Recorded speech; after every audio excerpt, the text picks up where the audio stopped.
There you go. You live now, bro. Hey, what's good, Knicks family? What's good? What's good? What's good? Hey, just finished watching this NBA Finals thing. You know what I'm saying? And I'm telling you, it didn't end up the way I thought it was going to end up. So, talk to me, Knicks family. What's good with you tonight? What's good? What's good? What's good? Hold on, let me get some things straight here. Give me just a second, cause my internet is not doing what it's supposed to do right now. Not at all. Not at all. Not at all. Not at all. I can't see the chat, and that's not a good thing. That is not a good thing. Not at all. Not at all. Not at all.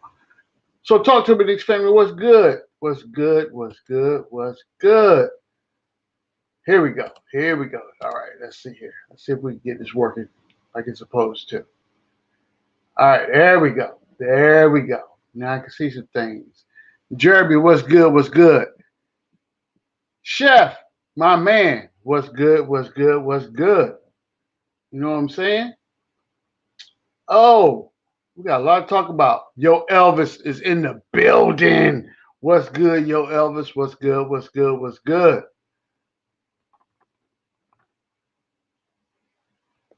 Nicka for life. What's good, my brother? What's good? What's good? Give me a second. Let me turn this thing around. I don't want to get no copyrights going on. You know what I'm saying?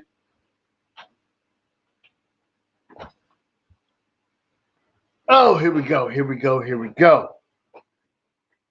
So, ladies and gentlemen, it's a lot of rumor stuff going on in the media these days about who the Knicks are interested in and who they're not. You know, we any given minute, any given second of the day, we always interested in somebody. You know what I'm saying? So I think that's this whole rumor mill about agents and whoever else talking to the media and giving them tidbits like, we interested in everybody. Okay, got it. Interest does not mean that you're gonna be a Nick, right? You know what I'm saying? But this whole thing surrounding this supposed trade with Cleveland, it got my mind is blown. You know what I'm saying? Like, okay, so if you think about this, right, and tomorrow, Kev and we probably gonna touch on a couple of these subjects right now, but this thing right now is touching me in my soul, right?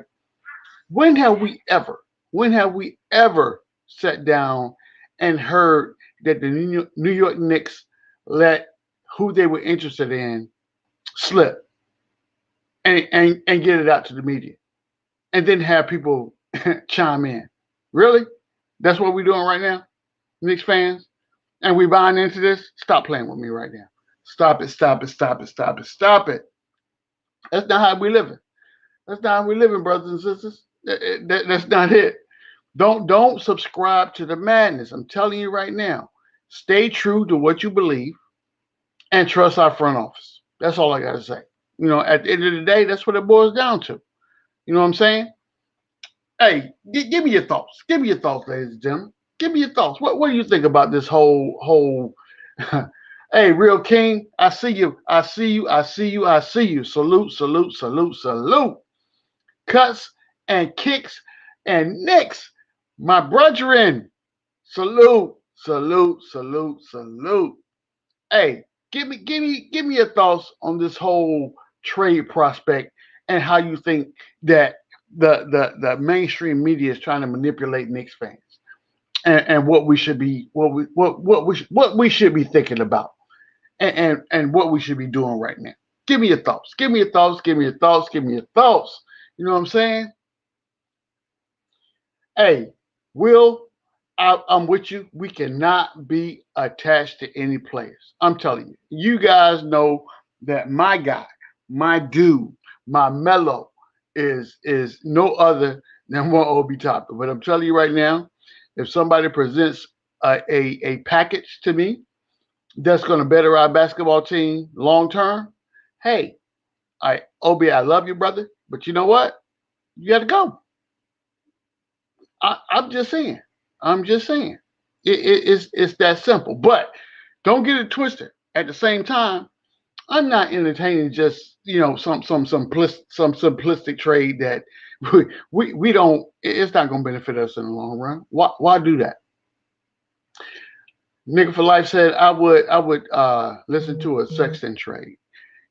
I'm not against a Sexton trade. I'm not, but it's got to make sense.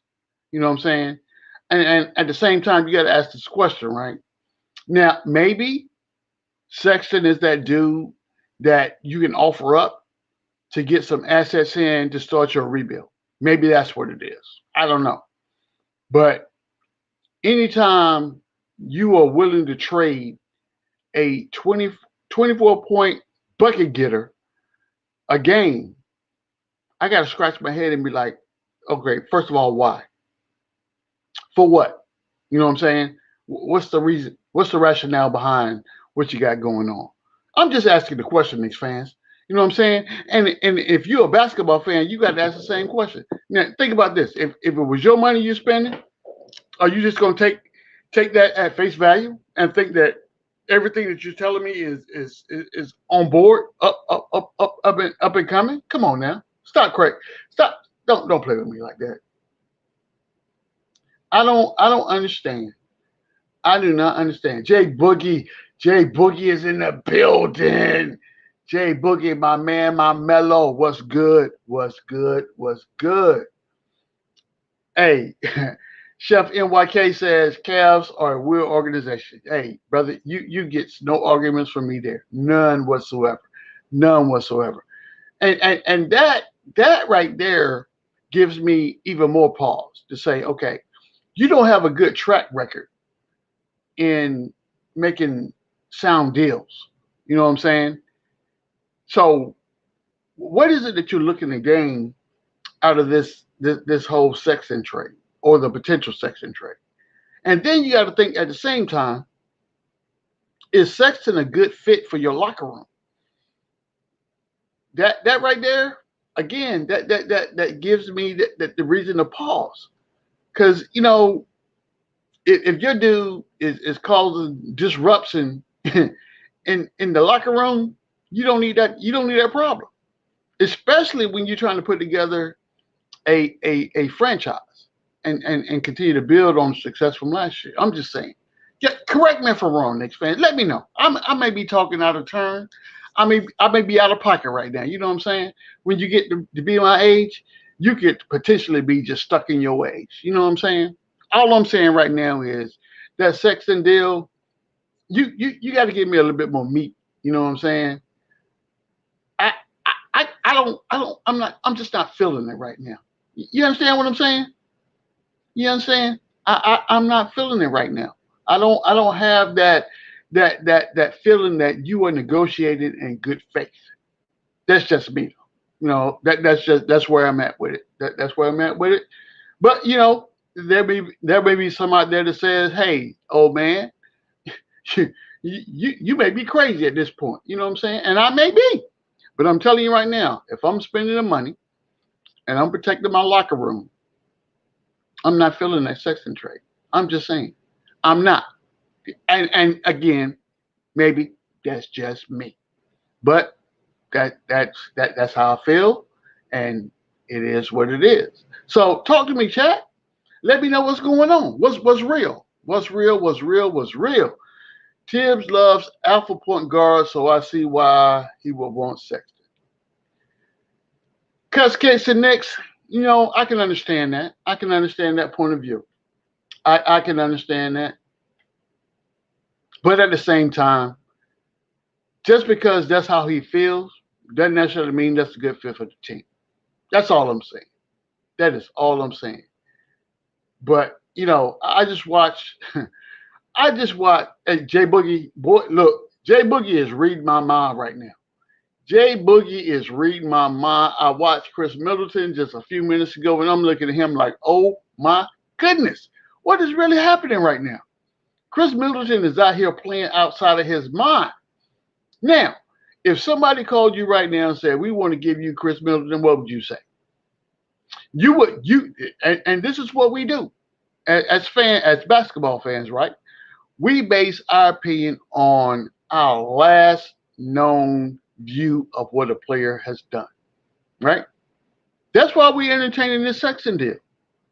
Based on his performance last season, that's indicative of what he could potentially produce for the Knicks if he was a Knick, right? But that doesn't talk about how he could potentially upset the culture of the team moving forward or anything to that nature. It just doesn't. So again, Knicks fans, what are your thoughts? What are your thoughts? Let me hear you, chat. I'm here for you. Why else would I be up at 11:30 at night? I'm here for you. You know what I'm saying? Let me know your thoughts. What are you thinking? Sexton. And then what are you willing to give up for a Sexton trade? You know what I'm saying? Now again, I'm all about not being attached to a player, but I've been hearing a lot of people talking about trading my guy, Obi, and a couple of first round draft picks for Sexton. Now, I can see one first round draft pick, maybe. Yeah, I can get that. But if you want two, is Sexton worth two first round draft picks? Really? Let me know, Knicks fans. Where you at with that? Now I know we got a lot of draft picks, but I ain't just giving them out like candy. This ain't Halloween, and you ring my doorbell and say, okay, trick or treat. No, that's not what we're doing. We are not doing that. Let me know what you think about two first round draft picks and a potential piece that's on your roster right now for Sexton. What you thinking about that? What are you thinking about that? Will says we have several options at point guard, but all have flaws. I think Sexton is one of the better options for us. Okay, so Will, tell me, what are you willing to give up to get Sexton? Two first round draft picks? Not two, unless we keep Obi. Now, okay, so in that, from that mindset, Will, I can get with you because I'm not giving up Obi for a Sexton trade. You got to give me a little bit more than that. But this is what I think is also happening. And this is what people are not talking about. I think when you're talking about a Sexton trade, I think they're going to try to sprinkle Kevin Love in there someplace. I'm just being honest. They're trying to unload their dead weight at this point. And if you're willing to take a Sexton, then you're willing to take a Kevin Love. And you do with Kevin Love what you want after that point. But I think they're trying to package Kevin Love with Sexton. And you know, that's what you do. You give up a 24-point guy and say, okay, if you want this dude right here, then you're gonna have to take this dead weight with you along with that. You know what I'm saying? What are your thoughts? What are your thoughts? I would rather Lowry seasoning. He's a floor general and the champion. Cut kicks and Knicks. Hey, brother, you are reading my mind. I would much rather have a Kyle Lowry on the squad. That does two things for us, right? And we had a whole episode that we talked about. Freezy had a show about rebuilding the Knicks in the way that he saw it. We traded down, and we got 3 first-round picks, and we had a young roster.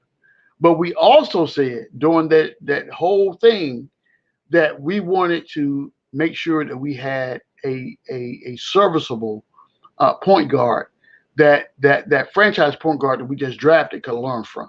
And I think Kyle Lowry will fit that bill. If we can't bring Rhodes back, I think Lowry is that dude that we want on the squad.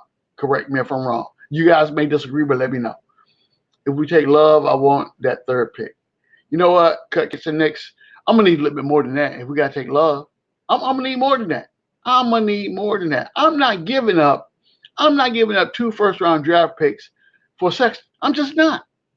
I'm not. If we do that, that is truly, in my man Ron Cleveland's words, that's front office malpractice. Right off the giddy up. I'm not doing that. Jay Boogie says not giving up 2 first-round picks for a player coming off his rookie deal that's looking to trade. Take this Kevin Knox and Luka in our 32nd pick. Then I'll say come. Now, Buckwheat, Jay Boogie. Come on, man. Come on. I'm with you, though. I'm with you. Watch Cleveland. Robert Parr, my man, my mellow. Watch Cleveland. We try to throw Love in a trade they would hang up the phone. Hey, Robert Parr, you read my mind, brother. You are reading my mind. Hey, Sherwin, you know what? I don't want Sexton. I got other options out there. And again, this is not something that, you know, that the Knicks front office said that we wanted. This is what mainstream media has said, that this is what's on the table. And once again, I will preface this conversation as I started. When have we ever seen our front office let leak what moves they were looking at making until they were ready to make a decision and ready to put pen to paper? Think about that for a minute. Let's marinate on that for a minute before we get credence to all mainstream media says. Now every day I turn on Twitter or ESPN or whatever, there's always someone that has mutual interest with the New York Knicks. First, it was Dame Lillard. Once upon a time, it was Bradley Beal. Then it was my man Lonzo Ball. In a minute, if you let the mainstream media tease you and play with your emotions, they'll say LeBron James has interest in coming to the New York Knicks. Stop playing with me right now. Why are we entertaining this? I have to believe that our front office is smart enough to understand basketball and basketball operations. How the New York Knicks have ended up where we are right now, and what we need to do moving forward. That's just me. Sherwin Williams said, do we listen to what the media is saying? Most of them are basketball dummies. Sherwin, I agree 185%. Most of them don't even watch basketball. What they do is, especially when you get on these shows, these sports talk shows, these guys don't even watch the game. Once in a while, you might get them to watch. They watch the finals because it's the finals. There's no other games on. But when you got multiple games going on during the season, they're not watching those games. What do? They come on platforms like this and say, "Hey, listen, let me watch these shows and see if I can get me some takes, and then I can go on my show the next day, and make and prop myself up on stuff I didn't even watch. And then when they get questions about it, they start tap dancing. I'm just saying, what are we doing? What are we doing? Canal Ban Lawyer, I hope I said that right. SGA, if I'm making that deal and I'll pay more for him, same contract, same situation. Yeah. Look, I'm just telling you right now. Juju 92, salute, salute, salute. What's good? What's good? What's good? What's good? I'm just telling you right now, ladies and gentlemen, it's like this. If I'm spending my money, guess what's happening? I'm not spending it on that. That's not finna happen. That is not finna happen. I'm just saying. And again, that may be just me being stingy with my wallet. But if you make me pull my wallet out and sign a contract to give you money out of my well-being, then you're gonna have to produce, and then you're gonna have to fit with what I got going on right now. And I'm not sold that Sexton is that guy. Is that guy? I'm sorry. I'm just not. Talk to me, chat. What's good? What's good? Talk to me. Talk to me. Talk to me. Let's talk about it, baby. Let's talk about it. Freezy, where you at, baby? Yo, can you hear me? I can hear you. I can hear you. I can hear Can you you. hear me? I can hear you. What's good? Good, good. Hey, man, I'm with you. I'm with you on what you're saying. Um, I'm with you on what you're saying, bro. If we spending money, if we spending bread like that, we gotta spend it on something that's gonna get us decent returns. You know what I'm saying? We can't just be spending bread and then spending bread and spinning our wheels at the same time. It just can't work like that. And So I tell people all that that's the same path that the Knicks fans have been complaining about for years. You know what I'm saying? Why would right, we go down the same road? right, right. Like what are we doing? What are we doing if that's what we're gonna do? I don't think Sexton is the second or third best player that we want on this team. we would probably want somebody that's more complementary.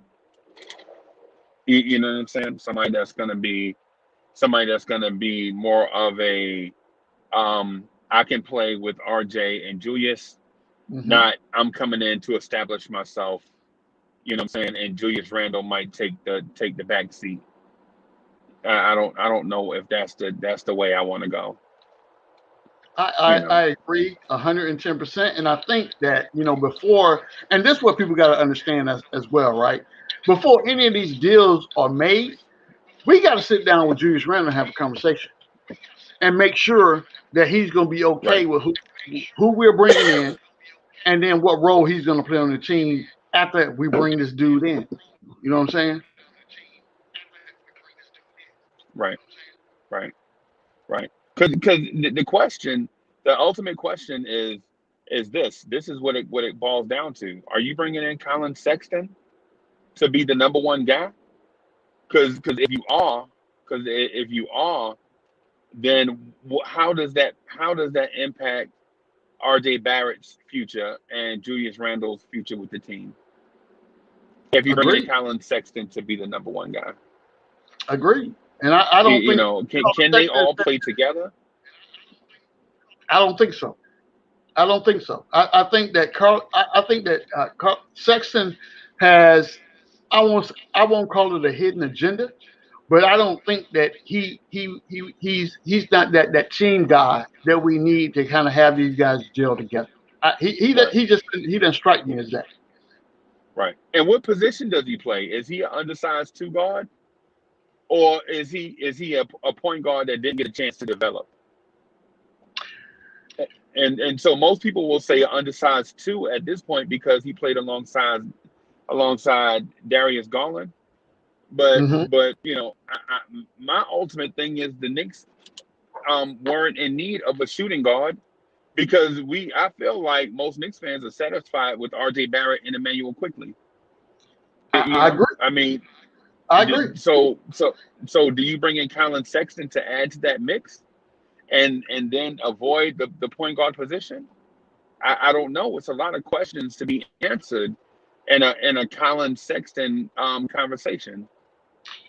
So I'm gonna take you back to a couple shows ago when we were doing the build the Knicks in your image, to get us to where we need to be as championship contenders for years, not just a year, but Bro, you were years. rock. You were rock solid, bro. You were rock solid. You were rock steady. You were like, no, this is what I want, and I'm not wavering. Yeah. I mean, look, we had a conversation and we had a game plan. And anything that the military has taught me, if you deviate from your game plan, you are setting yourself up for failure. Period. You know what I'm saying? So Right. that means that we agree on the positions we need to fill. In that we know how much money we're going to have to give up based on the personnel that we're talking about. But at this point, we're talking about draft picks, right? And you were spot Right. on. And I did not think about the prospect of trading down to gain two more first round draft picks. That was genius. You know what I'm saying? I Right. still got the players Right. that I wanted, and we filled those positions that we discussed. That was genius. I'm telling you, genius. Right. But this Right. is where the Sexton deal does not sit well with me at all. And that whole session that we did kind of opened my mind to the potential of what we could possibly be without having to go with the status quo and Right. this free agent and that free agent. No, no, no, no. Just because you're a free agent, that don't mean I want you. You know what I'm saying? Right. That don't mean I Right. want you. If you're a free agent, one or two things are happening. Either the team that you're currently playing on don't want to pay you, or you're a problem Right. for the organization.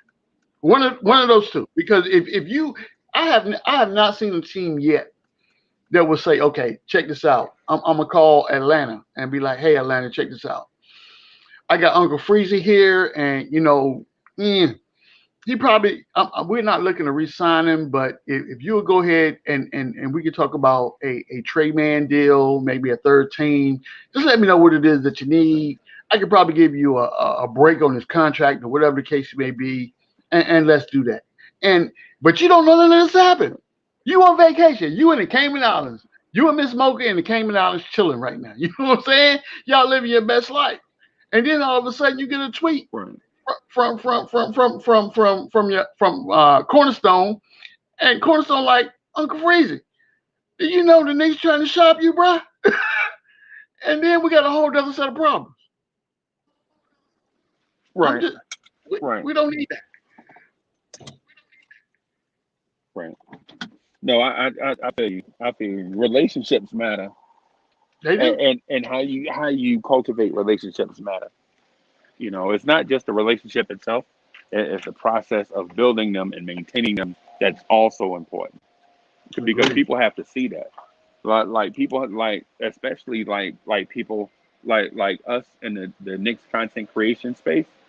People Mm-hmm. have to know that Uncle Freezy is a good guy all the time.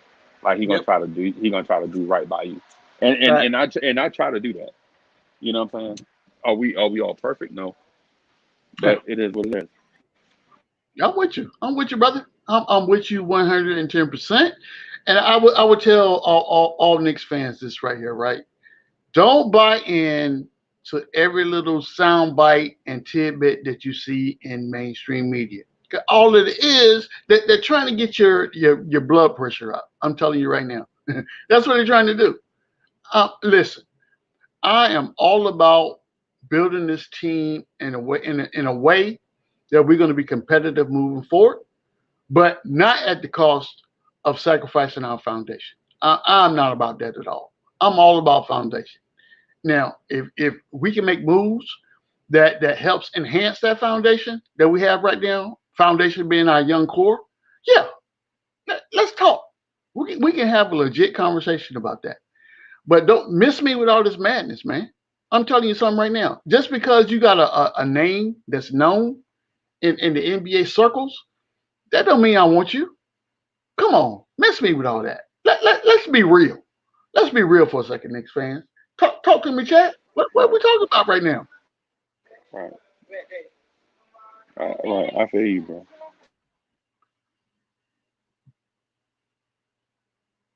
Like, come on, IQ just played one season and he was a what low first round pick. Hey, let me tell you something. Y'all didn't know. Cuts Kicks and Nick says y'all didn't know Randall was going to level up either. So stop. You know what? That right there, that's important. That's an important fact right there. So what we have to base our decisions or decision making process going forward is what the Knicks just did this past offseason, right? So this past offseason would dictate to you who we keep, who we're willing to let go, who's under contract, and who we're willing to bring back. So out of that scenario right now, the young core, all our young core is under contract right now, and that's our team. That's our team.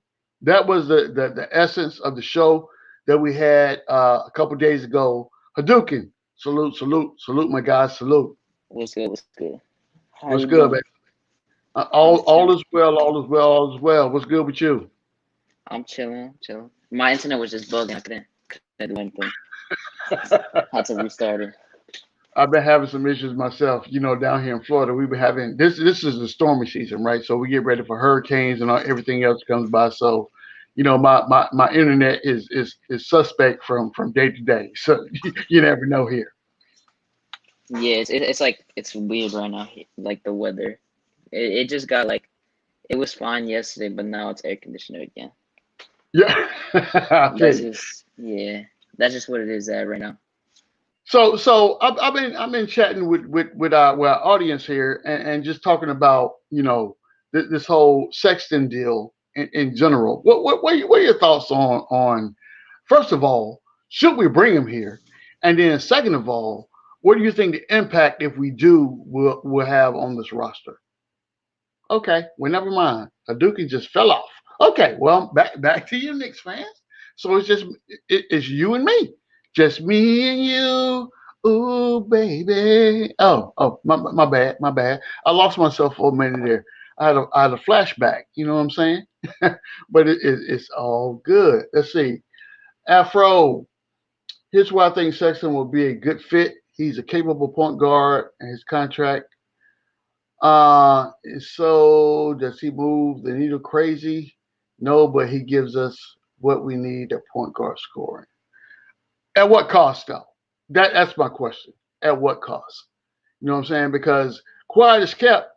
If we bring a Derrick Rose back, and then if we take a chance on Luca, who is showing promise, what are we missing there? And I think that those two right there are a good fit for the locker room. You know what I'm saying? I'm just saying. Afro, what are your thoughts? What are your thoughts? What are your thoughts? What are your thoughts? I feel you though. I feel you though.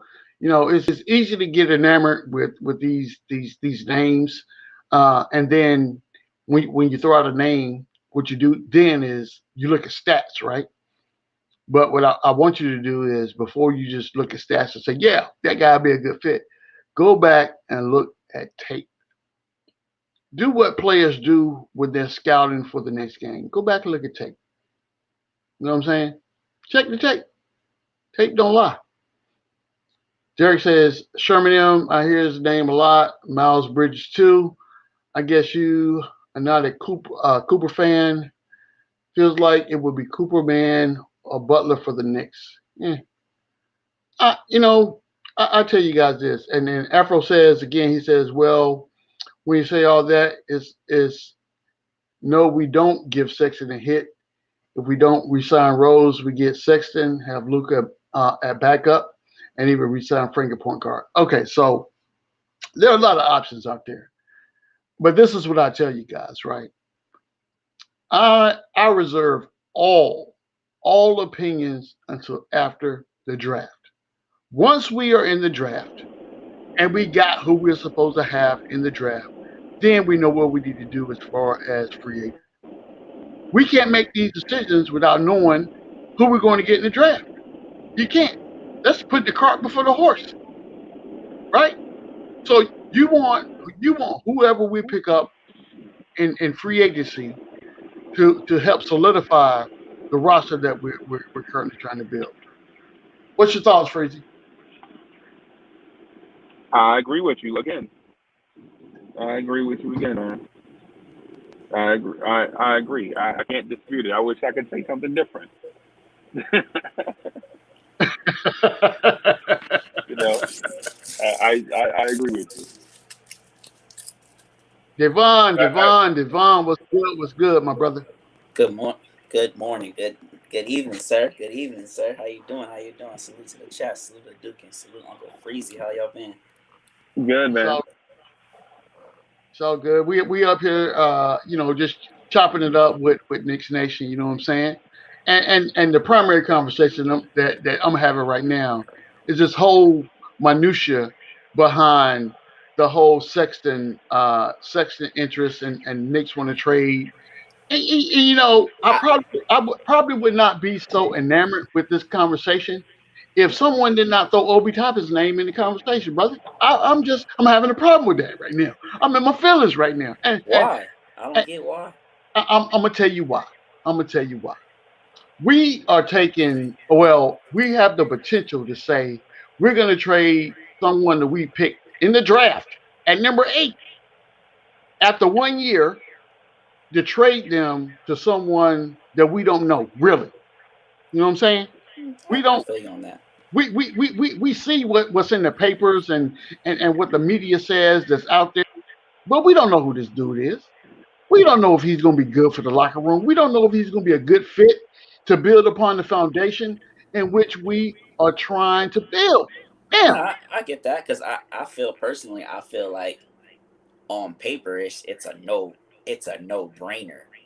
on Like you paper, know what I mean? Like on yeah, paper, it's a no brainer. Like, but I understand the other aspect of it too because I personally I don't I want I feel like I want Colin Sexton, but at the same time I don't. Like you know what I mean? Like it's kind of like a up in the air thing when you're like we did the like if I woke up tomorrow and turned on the TV and was like oh Knicks traded for Colin Sexton. I don't think I would be upset, but I don't you know I would just be like oh all right that's what we did like. It depends on who we traded for Sexton. yeah, It yeah, depends on who yeah. we traded Yeah. for And Sexton. then it's kind of like I want us to move in the direction of trading for a Colin Sexton. So it's like I, you know, like, but it's the player Collin Sexton himself is like that I'm kind of iffy on what he's gonna bring to the table. How is he gonna fit? But like giving up Obi, I would give up Obi for Sexton in a heartbeat. So from that aspect, because of the production that Sexton has shown, I agree. Yeah, I would not disagree with that by any stretch of the imagination. But and however, my pause comes from why again are you giving up a young person that gives you 24 points a night? I mean Sexton and Obi like the same age. They are. Hey, look, But you but know what? but Devon, you don't find this whole scenario too good to be true?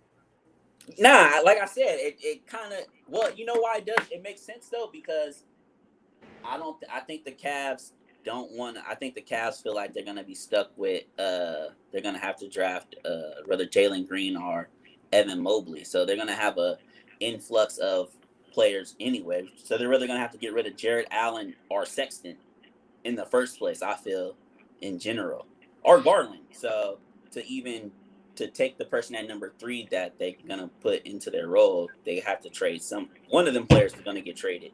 So Devon, I think this is what we're not addressing. The elephant in the room is this, and this is what now people are talking about, right? I think that when you package a Sexton deal, Kevin Love is going to be a part of that deal as well. I like Kevin Love too. I don't like his contract, but I like Kevin Love. I was about to say you can't take him without the contract. I mean, that's a package deal, bro. I'm not doing that. I'm sorry. I think somebody said. I want to say Auntie Steph said this on Sims joint earlier, or I think Sim might have said it, but they said that they would want a better player than Sexton if they were taking on Kevin Love's contract. I agree. And I agree with that too. I was like, 100%. I agree with that. 100% agree with that because I mean I feel like Kevin Love is somebody that 30 million, but somebody that a center, a power forward who can shoot the ball, who can rebound, he can facilitate a little bit. You know, he can. So it's like, but where does he get his playing time at though? That's the question. Where does he get his playing time? He can be the center or he can be the 6th man, or come in for Julius. So where does that leave Obi? Obi wouldn't be on the team. Obi wouldn't be on the team. Okay, so I'm not doing that. Why? Salute to the chat, my fault. Hey, what's good? What's good? Just making sure y'all can hear me. My bad. Go ahead, say your point, brother. No, all I'm saying is this, right? If you're gonna force me to give up Obi Toppin, I gotta have just I gotta have the moon. I gotta have. I want the moon, 4 points, the moon season. and the stars. That's what I want. Yo, but it's Obi's potential though, man. Like y'all don't see what Obi could become, bro. That's what I'm saying. Yes. Look what Collin Sexton is right now, though. Think about it like that. Yeah, but but again, back to the point that they said, why are the Cleveland Cavaliers trying to trade a young point guard that's averaging 24.0 points per game? Because he's a cancer to the locker room. They want to get rid of him. Because they have an influx of players in that position that once they draft, and he's the one that they drafted first. So they would have to pay him. They would have to pay him. I also agree with you on that. Yeah. I also agree with you on that because I was going to come to my second point, which is that the Cleveland Cavaliers are going to be in the lottery for what, like the next 2-3 years? Yeah. Like, because they're going to have big and with those lottery picks, they're going to continue to draft guards. And Darius Garland and Collin Sexton are the same player, just a different name. You get what I mean? So it's of course. I mean, not exactly true, but the skill set is almost similar between the two. Nah. I would like you can get. I would say one. They can get rid of one. Like. Easily. Yeah. No. Most definitely. Yeah. They don't need them both. Yeah. So and that's the thing. I think that they have more confidence in Garland than they have in Sexton, and that's why they're shipping him around. Because I don't quote me on this. It might have just been like a rumor on Facebook or something like that. But I also believe that that the Magic were interested in Sexton as well. And what the fuck would the Magic be? I'm Whoa, sorry. Whoa, whoa, excuse the Woo, whoa, sorry whoa. for pump the your brakes. Pump profanity. your brakes. I apologize for that. I apologize for that. My first time being on. Let me pump the brakes on that. Yeah, But pump your brakes, like brother. what would the Magic be interested in Sexton for? You know what I mean? And it's just like I think that the Cleveland Cavaliers are just legitimately trying to get rid of their Collin Sexton. I honestly believe that. So go ahead, brother. Go ahead. I do believe that there's somebody behind the scenes trying to stir up some things to Yes. generate some trade talk, because they do probably want to move on, not from the sense that uh he's just a terrible player, but how many guys have they said has been a terrible locker room guy? They said that about Carmelo Anthony. They Yep. said that about J.R. Smith. They Kyrie said that Irving. about a bunch of people, and then once they get into your organization, or you've had some time around them, like they're really not a bad guy. It's just Right. It wasn't even a locker room thing. It was just that they think he doesn't pass the ball to him. And it's like I really don't blame him as much, to be honest. I don't feel like that's a tough thing to change at all. Like Can I it's ask a just He not question that understood really hard that to quick? last change. year. Can I ask a question really quick? Do we all agree that Collin Sexton is the best player on the Cavs? I don't think that's really a question. Yeah, I mean, I yeah, mean, that's all right. right. Is Collin Sexton the best player on the Cavs? I Yeah, Let don't me know about formulate it that. in a question. I would say He yes. is. I would say yes. No, I'm You not say saying you're yes. not I asking say a yes question. as I well. think that should be like a automatic. I Yeah. don't. it's like I don't redundant. know Okay. about that. Yeah, But Is he the best player? What do you I, mean? Like, is he the best skill player? all The right. best player on Let the me rephrase Cavs. Cavaliers. the question. Is Collin Sexton the focal point of the Cleveland Cavaliers offense? Yeah, he's the focal Yeah. point of their I offense. think Yeah, that a better question would be, does the offense flow through Sexton? because I All think right. There we go. That'll be my question. Then thanks, Jude. I appreciate you. I got you. personally, I think the only solid player that they had, not solid, but the only like set in stone player that they have is Jared Allen to me. In my I'm glad you said that name because I don't want Kevin Love. I do not want Kevin Love because where would he fit? Like where would he fit? He doesn't. I'm trading Obi for Kevin Love. Like no, No, I'm good. I'm all right with that. no. We're I'm not good doing on that. that's Yeah, straight up exactly. but malpractice. We're not doing that. That's like the Andre Bargnani trade all over again. I'm good, bro. I'm good. I think y'all valuing Obi a little too much though. So Just here a we go. little bit. Here we go, Devon. This is what I would tell you, brother. And I've been watching basketball a long time. I've seen players that people have given up on in their first 2 years because they didn't fit whatever scheme that whatever team had going on, right? I'm looking at the upside of an Obi Toppin. That's why I'm so high on Obi, right? Hmm. I see what his potential could be. Now, I could be wrong. He may turn out to be a bust, and then I would tell you that I was wrong. But I'm telling you right now, I am not willing to give up on Obi Toppin after his first year. When his whole trajectory has shown you, it takes Obi Toppin the whole year, an entire year to figure out what he's doing, and then he takes off. But do you High always school, college, Hey, go ahead. G-May, can I add on to that? Yes, sir. Because Go ahead. my thing is this: how many players have we traded away? Us as Knicks have we traded away and watched them blossom on other teams? And it's been players with the same Obi Toppin potential: Yes, Wilson Chandler, Danilo Gallinari. Come yes. on, bro! Like, and but we this is got just in the hey, past Nah, but years. I'm not we gonna got go to Carmelo Zebo. Anthony back I'm in not this gonna go to trade though. David Lee and everybody like that. But you know what I'm saying? Like these I'm with people, you. But they came in here, and what did we do? We tried for a quick fix. We sat there, we packaged them for people like Melo, for all-star talent to come in, and then what Big happened? The things. next year, we just like we was a big sack wait, of dog food, Nah, bro. I Like, think but I'm real picking the quick, Melo trade for you sure. Go said ahead, Duke. you Go ahead, said Duke. why would we trade him and like say that we don't believe when you're trading someone doesn't have to always mean that you don't believe in them. It Right. just that's a fact. Randall was legit in his way, and I don't see him playing a different position. And if Randall signs that extension, it's gonna get in his way, and by the time that extension ends, Obi's gonna be 27. Randall is Like you got to think of it that way, and you can't say we're doing a quick fix because the trade that they said could have been proposed is Obi Knox in the first. That's not much. If that was No, the yeah, deal, that's I'm not much taking at that. all. I'm taking that without blinking my eye. I'm literally taking that deal. Yeah. See, And that's no but offense I'm to not Obi. sure I about like throwing Obi, Obi but in it's there. like if it's for that I, value, you have to do it. You because just then it's cannot like do this. that. Like Hadouken, me and you agree on a lot of things, but right now I gotta disagree with you because now my thing is this. Now, like, what if Julius signs that extension, right? And then the same thing happens in the playoffs again. You know what I mean? Then it's like, all right, let's move Julius and keep Obi instead of like, oh, let's move Julius and keep Kevin Love. Yeah, Kevin Love for Yeah, what? Julius but is What are we our keeping Obi Kevin has Love to for? show something first in order to do that. But he's not gonna get minutes like that. I The mean, amount he needs. and then that's the thing too. Like Obi hasn't had enough time to show himself. Exactly like you said, we only given him a year, and now we already willing to trade him away for Collin Sexton. Like that's my thing. Like we can't. I think. All right, look, the fact that he got selected to the USA Olympic select team tells you about his work ethic, and it tells you about like what other people are seeing in him. Because not everybody gets selected for that. Phone Like call. But what Phone about call got that done. Let's not play like politics didn't have something to do with that. Like a you think a phone phone call call was got done. that done? Come on, Kevin Love is on the Olympic team, and Julius Randle's not. Oh Yeah, yeah, yeah, yeah. Kevin he I should Love, agree have. with that. come He on. should have made it over. Like I guess Love kind of.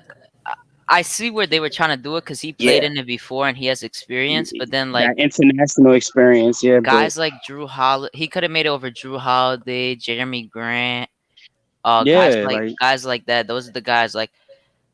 It makes no sense why they didn't put him on it. But Afro, I just saw your thing in the private chat that you want Jared Allen with Sexton. But the thing is, you gotta sign Jared oh, Allen to that extension, and then Sexton to that extension, then RJ Yeah. yeah, next yeah, year, yeah. and then Randall No, next year. I So it was wouldn't make sense. no, Randall is our I biggest. was just saying over Kevin Love. Like I would take anybody over Kevin Love. Give me the fuck. Oh, sorry again. Oh my god, I gotta get used to getting on this live podcast. But give me the ball boy over Kevin Love, bro. Like I don't want Kevin Love over here. Well, Like come on, I man. What is promise you, any deal that involves Sexton is going to involve they Kevin go? Love. Yeah, We because have they would have Collin stopped that Sexton on our contract, of team course. anyway. Yeah, They want to get rid of that contract because they're trying to rebuild. Come yeah. on, man. I mean, Yeah, that's just common sense. and G-Man, I want to tell you Well, this because of the Obi part. Like, I think this is clear, but I legit love all the young players we always get. Like I like all of them. I want them to do good, and it's like I was just thinking about it, and I'm like, you got to do that trade, but I don't want to trade Obi or any of the young guys like that. Like it's so hard. mhm. Like, It is. but I would still do it, but it's so tough to just like to just process and think about. So I would say Like I this. would say, give me one more year of Obi, and then like give me one more Yeah, year but Obi, and he does the same thing. Then I'm with it. Ship him out trade to isn't gonna Cleveland. happen But though. Again, if we that's the get one thing. more, yeah, yeah, obviously. But like I'm just saying, like if it happened like next year, then yeah, I'm all in. If Obi did the same thing he did this year, and next year the trade was on the table, I'm like, yeah, here, take Obi, take Kevin Knox, give me Collin Sexton. Yeah, but right now I'm just so unsure of Obi. Like you see it even in games. Like he has like this flash that is just like, yo, if he can do this for at least 20 to 25 minutes a game, I'm cool with that, bro. So if I got a question. So that trade that I saw, so if it was Knox, Obi, and one of the first, are you doing it? So this is What? what I saw. I saw that they wanted 2 first-round picks. See, I'm not doing both. Yeah, that's what I saw too. I saw And 2 a future first-round 23 picks. pick. I only saw one. No, I saw 2. Wait, where did you see it? Because I saw it the first day it was reported, so I don't really know where it is. And then I saw another source that said his value is high. It's so random, but I'm just saying like there was like 3 different trades proposed. Yeah. So which ones did you guys see? I saw the last one I saw was 2 first-round picks. Obi, to get and Knox and Knox. Obi and Knox. Yeah. 2 first-round picks. Obi and Knox to get Sexton. Yeah, because there was a Cavs writer I saw. He like announced that the Cavs are looking eager to move Sexton, and then he said that the Knicks are very pursuing them most aggressively out of everyone. They said that package could be done with Knox, Obi, and the first round pick is looking like something that's being proposed. Because number one, now, this is my question then. Huh? No. You don't think so? I think he is. Wait, what did you say? What? You give up 2 first-round picks for Sexton? Oh, you said 2. I thought you said he wasn't worth a No, I first said round. Oh yeah, I thought you said 1. I thought you said 1. I thought you said 1. Nah, 2. Nah, 2 is too much. Yeah, 2 is way too damn much. No. I mean, I'll give him 1 from this year and 1 from another year. Yeah, I would do that, but not no 2 in the same draft year. No, he's not worth that. He's definitely worth 2 first-round draft picks. No, yeah, he's definitely worth two first-round picks, but it's also that I don't want to Just trade not in the 2 same picks year. just because we still need Right. players on the roster. So I'm trying to keep one of those at least from this year. So especially with the way that this roster is looking right now, I don't think that we can afford to give up those 2 picks. And then I really think that what we're gonna do is probably give up a pick and a player to move up in the draft and then draft a wing.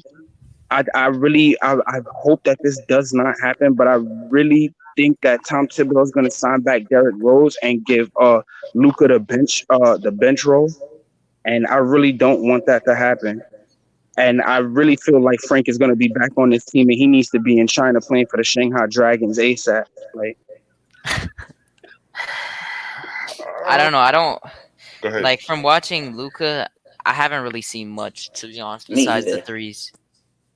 Like he has a few passes here and there. No, I'm just saying in general because you brought up his name and I haven't like said anything about him. But yeah, like his threes are looking good. He takes like contested threes and and like what step about back. Quickly? I haven't heard nobody talk too much about Quickly. Like why? Quickly's going to the 2 guard, man. Quickly cannot play the 1. No, Quickly's going to the 2, man. What I'm saying, but he's always played 2. Like he's never was. Right, that's except when D Rose was in here. Yeah, exactly. When D Rose was in, he played the 1, but he's gonna stay at 2, man, because he's not looking for anyone else. He's looking to get his own shot or draw the foul. You know, he's looking to penetrate. Maybe he'll kick out. You know what I mean? I really think you just described Collin Sexton to me. Yeah, but Collin Sexton is way more efficient than IQ though. He's not though. Is he not? No, he just plays more minutes. All right. Yeah, exactly. And in more minutes, what are they averaging about the same? So in more minutes, they averaging about the same. And then if you put IQ in that role of having more minutes, his production goes down. Look, if you put IQ in, it's 30 per 36. He averages 21 points, I think it was. I was just looking at. Let me look at it. Well, you got me on that because I don't do the advanced analytics things, the 30.36 and all of that. I don't know all of that. I'm just saying from like the average stats, what I see, I think that if you put IQ, so look, IQ is only go ahead. IQ is only playing 19 minutes a game. Oh no, Sexton is way more efficient. Yeah. Yeah, by a mile. But he shoots a lot. I mean, even him shooting. Even him shooting more, that makes it even more impressive. But exactly. Because he shoots 47. He's like 47, 38, and then 80 something. Like those are good. That's a good shooting split. Stat line. Yeah. Especially for how much of the offensive load he has to carry. Like, come on, who's really an offensive juggernaut like him on the Cavs? Yeah, and I think no one can say that he wasn't a chucker. Like, obviously he was a chucker, but when you're on a bad team and they replace you with Kyrie, like in Kyrie's replacement, and they gave him his number, he got his number 2. Like that was his replacement, and then he came into the league doing good and scoring. I don't know. I just don't feel like you have 2 6'1" shooting guards on your team. I just feel like that's just a. So as you guys say that, tell me this: how does that fit into what Julius Randle is doing right now? And is Julius going to be okay taking a back seat to a Sexton? He's our problem, though. What you're talking about right now is Sexton is the dude that's taking all the shots, and Julius No, not at all. What I was saying is just that Sexton is more efficient. So now imagine Sexton producing in a type of offense where he's the second option. You know what I mean? Because now when he's bringing the ball up, he's going to have to give it to Julius. Julius draws the double team, right? Every time Julius gets it down into the low post, Julius draws the double team, right? So that either leaves either the wing or the 2 guard open, right?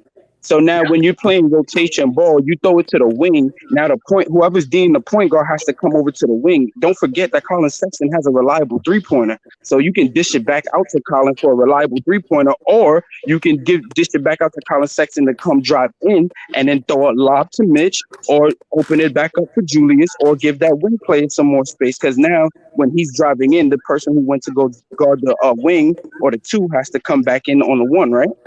So y'all just saying the same, but you realize y'all just said the same. We said the same thing about Obi Toppin. Yes. About Manuel Quickly. What are y'all saying? So I guess the question is this, right? The question is this. And everything that you said works well on paper, but we're talking about human beings, right? And we're talking about ego. So the first thing we need to understand is how Julius Randle. Somebody's got to go to Julius and say, "Hey, Julius, this is what we're thinking about doing." Are you sure about that, though? Yeah, I'm absolutely positive about that. Why? So you don't think that Julius buys into the team mentality? I'm not saying that he doesn't. I'm just saying the conversation has to be had. Okay. I get what you mean now. Okay, yeah. I follow you. We have to have the conversation. And in doing so, we know that whoever we bring in, they understand what their role is going to be. And Julius understands what their role is going to be in the grand scheme of things. That conversation has to be had. If we don't have that conversation, there's a whole bunch of dysfunction going on in the locker room. Go ahead. To cut you off, but the grand scheme of things, the big picture is Julius Randle and the uncertainty of his contract and his play. That's what is cap lock handcuffing this franchise right now. So I agree, but then I disagree. So I agree from the standpoint that his contract situation is an issue. Yes, it is. I disagree from the standpoint that even though it's an issue, you cannot minimize the impact that he has on his basketball team. No, I'm not minimizing that. What I'm saying is if we had him locked up long term, or if he performed better in the playoffs, there wouldn't be no type of friction of like what direction we should be going with the team. Because we can try to build around Julius right now, and he might not even be here in 2 years, next year. He might leave. Can I piggyback off of that once you finish? I'm going to let you finish, and I'm going to piggyback off of that Julius Randle point. Right. And he's a ball dominant 6'9", 260 power forward. That's hard to build around. I agree, and I don't think the Knicks are going to do that. Yeah, so building around Julius and his contract situation is kind of like it kind of has us in a way of, like, okay, we're trying to go out to get Collin Sexton, but does it actually really fit? You know what I mean? But it's not Collin Sexton's fault. It's kind of like, and it's not Julius Randle's fault. It's just kind of like his Julius Randle's skill set is so unique. It's kind of hard to build a team around him like that. I agree with everything you just said. That's why I'm telling you right now, Julius Randle is not the player that the New York Knicks are going to build this franchise around. Nope. Guess who that guy's going to be? Guess who that guy's going to be? Oh. RJ Barrett. Yeah. Okay. Now that's my point. RJ Barrett is the person that we're gonna put pieces around and enable us to move forward in the long run. Because to your point, and I said this on a couple shows ago, that I applaud everything that Julius Randle did last season. I do. But before I take my loaf of bread and move it to the next level, I'm gonna need to see that again. Because that could have been a fluke. You know what I'm saying? You could have just had a whole bunch of things going the right way. Right. The people that you played against, they didn't really scheme for you because they didn't think that you were that guy. But when you showed up, you were that guy, and it was too late for them to get it together, right? But they had a whole offseason to scheme for Julius Randle now. What do you think is going to happen when we come back next season? I don't think it was a fluke. I believe in his talent. I believe in his talent. I think Julius is very talented, but at the same time, though, it's the way that he plays. It's hard to replicate that.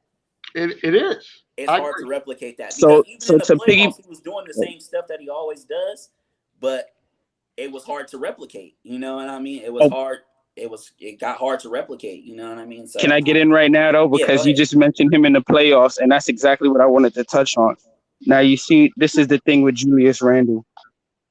If Julius Randle comes into training camp this year, and this is me as the front office, if he comes into training camp this year and he's still looking the same, then I don't offer him that extension. You know what I'm saying? I let him play out this last year, and then I see what this year unfolds for us.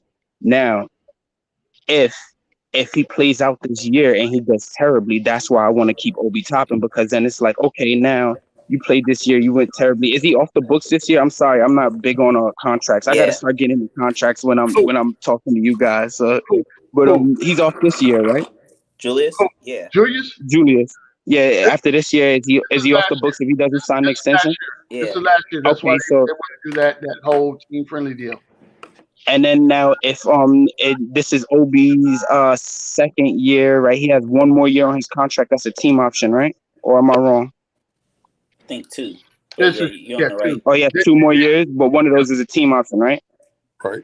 Yeah. Yep, you're All right. right. So now this is what I'm saying. You know, if Julius doesn't pan out and we trade Obi, right, then we don't have a power forward now. Now we have to start from scratch all over again. We have RJ, but now we have to find somebody to pair with RJ all over again.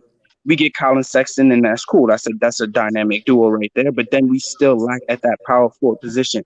I feel like the power forward position in today's NBA is one of the most valuable positions. I'm not gonna lie, if you have the right power forward.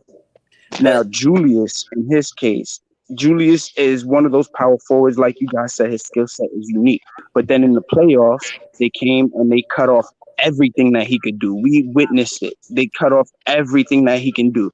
I'm not going to offer an extension to somebody who comes in and the same thing happens again. That's all I'm saying. I'm willing to ride it out for this year and offer him the more money if we get further in the playoffs this year. Why not? I have 2 points. One in the regards of putting a team together, I equate it to putting an outfit together. Like sometimes you got to put the shoes with the pants and the shirt to see if it fits before you put it on. Like right. this don't go together. So let me try Right. another pair. Fact. Let me try another shirt. So like I'm not. Listen, I don't think I'm not. I would rather have a different point guard other than Collin Sexton. But for the price and maybe what you have to give up, it's like, okay, let me at least get it in here. Let me see. Right. Does it go with this? Okay, no. Mhm. I'm in a position now to say, okay, now I can flip this guy maybe at the trade deadline or bring him back on his qualifying offer and then try to move him that way. Even with How much is his qualifying offer? I'm Yeah, even sorry. if we $8 million. 8 million, even if we 8 like, million. Oh, that's not bad. That's not bad. so even if we let's just say we do that, we decided to trade him at the trade deadline. Even if we get one draft pick back, one first round draft pick back, we kind of getting our value back for him. Right. All right. Now my second Yeah, because point, look, we giving up Knox. Knox don't even play. Knox don't play. You feel me? That he can just we can trade him. He's a throw in. If we get one of our draft picks back and we keep one, we still we'll have 2 draft picks next year, just like we did this year. Am I right or am I wrong? Well, I agree with the But premise. isn't this year's talent like way better than next year's talent? I would rather have 2 picks in this draft than next year's. True. What's projected is this year's talent and then 2023. Yeah. That draft is supposed to be the next best thing. But So are like we really with a player that is equal to Collin Sexton? That's the thing. here's my second point. When you guys were talking about Julius Randle not being the future, RJ being the franchise player, right? And that's the guy you want to build around. Right. We did draft him number 3. Listen to what I'm saying carefully. It's not a comparison. I'm using it as Is Julius Randle the best player on our team right now? Right now? Yeah. Right now, yes. Right now, yes. Okay. Let's take a look at the Los Angeles Lakers. They leaned on Shaquille O'Neal until Kobe was ready to take the reins. And what did they do? Trade away Shaquille O'Neal. They did. That was a little different, but yeah. That's different though, man. Shaq is like that. Shaq and Kobe. That's different than RJ and Julius. Yeah, they didn't get along. That's why Shaq. Oh God. Yeah. Yo, are y'all listening? Do y'all understand? I think you're missing the point. No, I got the point of context, but I'm just saying. No, I get what he's saying. He's like Shaq held it down while Kobe grew into who he was. I get that part. That's all I'm saying. Like, Julius Randle hold it down until okay, the future of our franchise is ready to take the reins, and then you'll be able to move. You'll be able to move the guy. Like we keep saying, how Julius crapped out during the playoffs, but nobody else helped. Mm-hmm. Nobody But else we helped can't. You're him. right. You're right. But we gotta trade Julius though. If that's the case, we gotta get something for him. Why do we have to trade him? But Why we yeah, just can't why do play we him have to out trade to him? the end of his What contract? do you mean? What? We gotta What? get something for him. Okay, so legit, right? Legit. If I hear what he's saying. I get what he means. But I understand. I understand. In best case scenario, we're able to trade Julius and get value from him at the end of the day. Why is But it I'm telling you what I think is realistic, right? I think that what was said has credence to it. I think that Julius Randle continues to play the role of Julius Randle until RJ Barrett takes the next step in his evolution. mhm. Once he takes the next step in the evolution, mind you, that we have a draft going on, and the people that we bring in, hopefully, we have a vet on the team that can cultivate these young players and be able to build from that. Now, by the time RJ Barrett is ready to assume his role as that franchise player, then we can deal Julius Randle at that point. At the end of the day, Now, a question on that: how long do you think it's gonna take though? Because with the right? Shaq and Because we Kobe have to. analogy, it took Kobe like what, a year and a half? I give Julius. I'm saying this year. This year, legit is where Okay. we see RJ Barrett to go ahead and blossom and do what he needs to do. There was a lot to do about his performance when he played on the Canadian team, right? Stars. That That's my Well, point. That's why we in, gotta in trade Julius conjunction, now. I don't believe that, man. Look, all right, and this is What? this is That why I doesn't say make we any don't trade sense. Julius now, because I think that Julius helps RJ so much, because like I said, they have to double Julius, and then Right. once But they double Julius, what I'm saying is He his helps and contract hurts is him at the up same at the time. end of the season. he does. But So yeah, guys, this is what I would tell you. it's a give and take. This is where the problem comes in. This is where the problem comes in right here. You allow the offense to flow through Julius Randle. You do not have a point guard hmm to direct the offense. If you have a point guard on the floor that directs the offense and everybody's playing their position, we don't have this problem. We can allow RJ to flourish and we can allow Julius Randle to get his because you have a Now, do we fundamental think that identity. Sexton is that point guard is the problem? I can't tell you if Sexton's that guy or not. What I'm banking on right now is who I have on my roster today. I Now, like that. I agree with that. tomorrow it may be something different, but what I got right now, when I open my eyes, I go to work and I open the door and I walk in the locker room, I'm talking to the people that are on contract right now, the, hmm the people that I can put in position right now.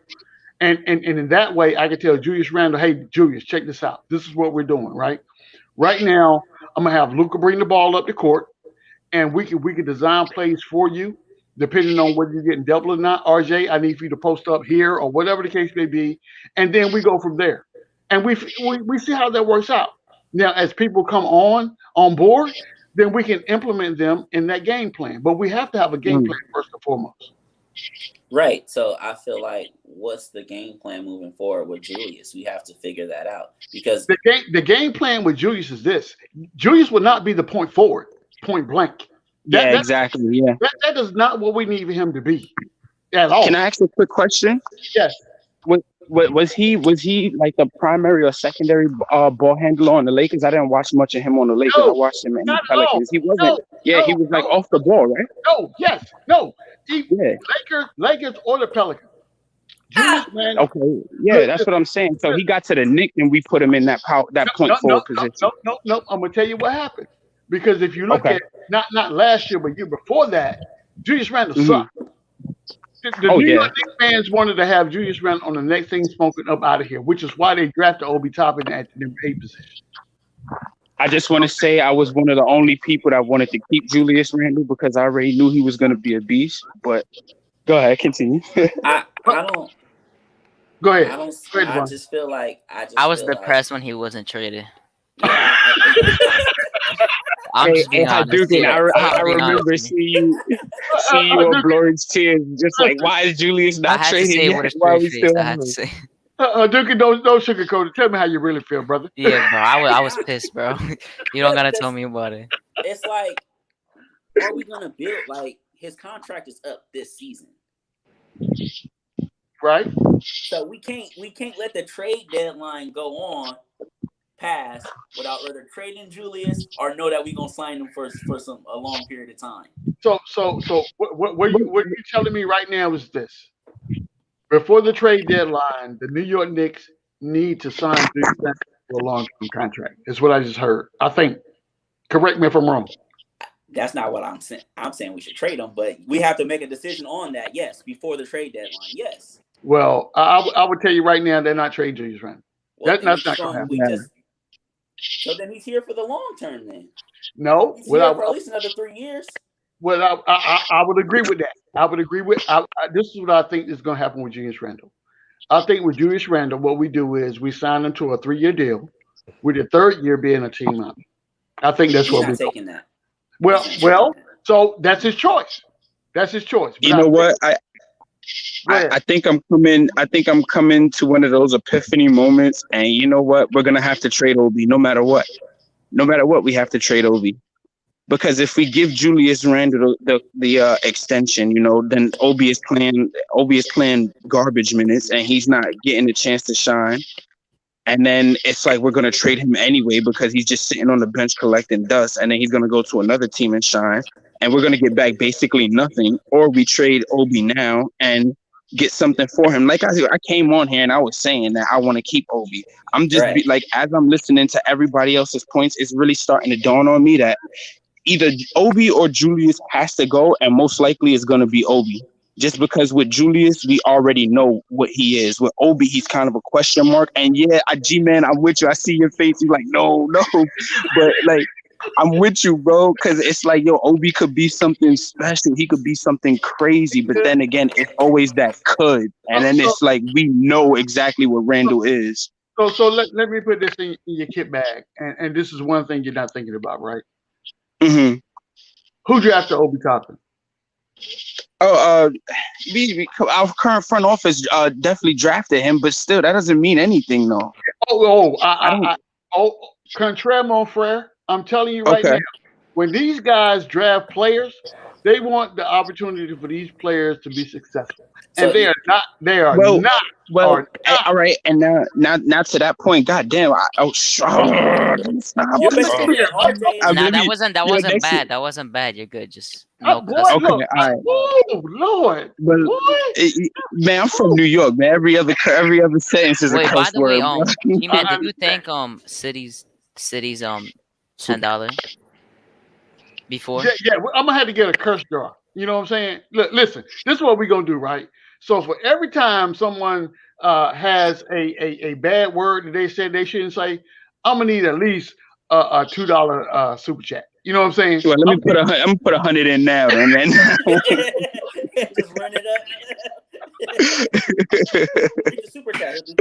But hey, but we definitely need to keep this thing PG-13. You know what I'm saying? Yeah, definitely. I apologize for that, guys. I totally forgot my point. So I'm gonna step back right now. Go ahead and finish your point, brother. Go ahead and finish your point. No, I totally forgot it. After I said the curse word, everything else went out with it. I was like, listen, Danny almost cussed again for saying the cuss word.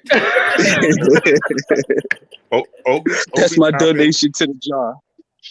Obi Toppin is an unknown. Right.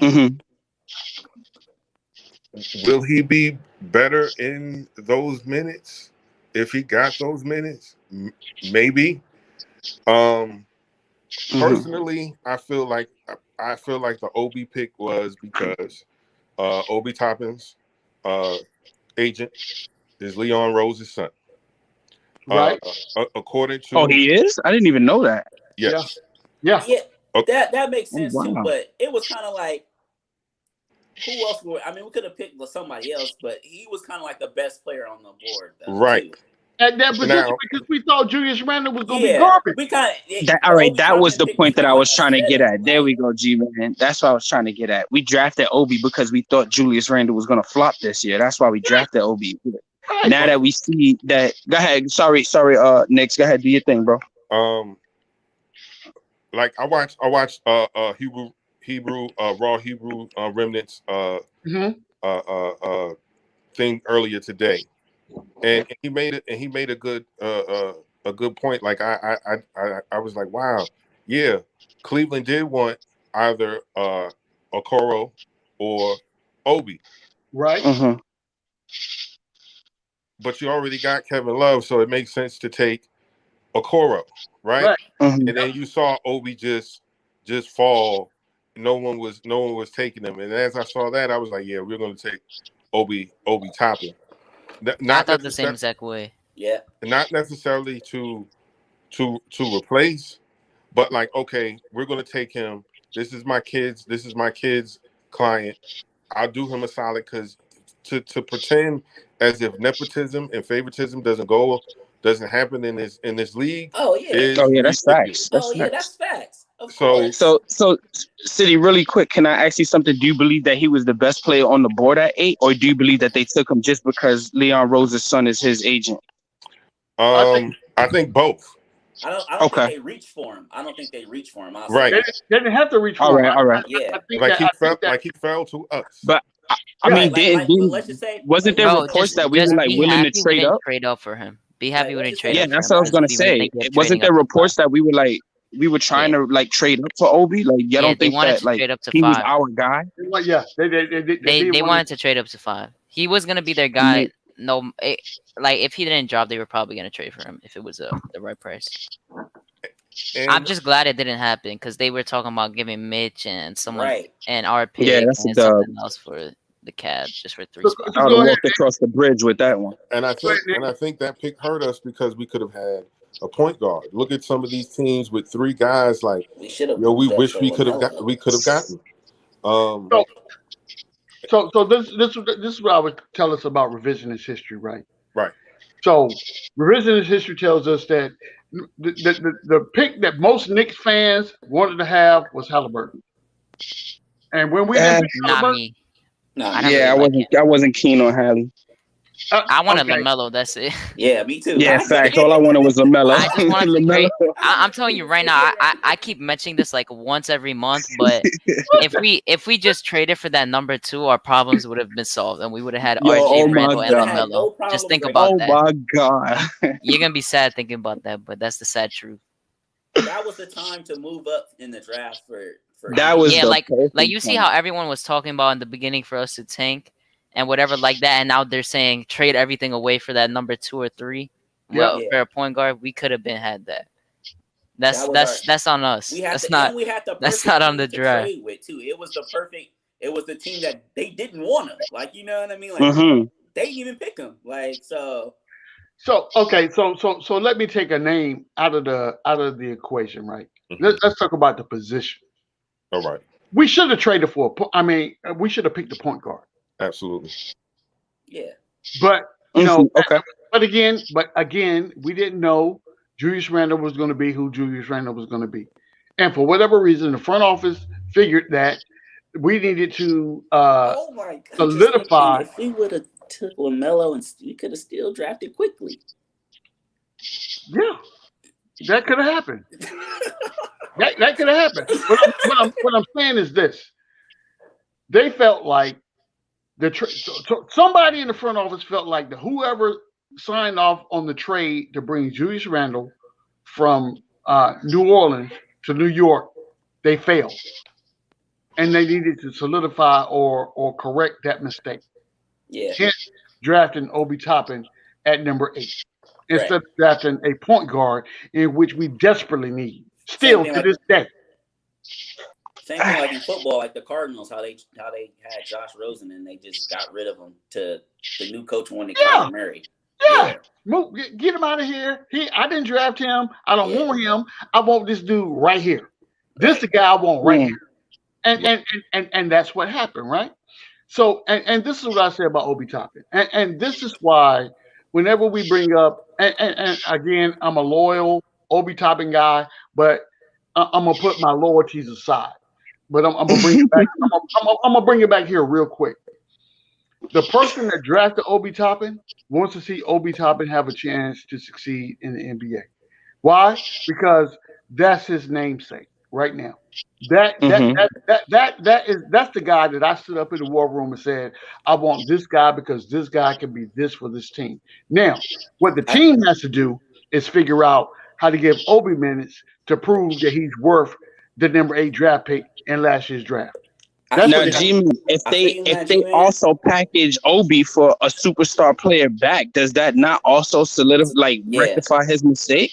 I was just about to say that. Yes, no. That doesn't? No, it doesn't.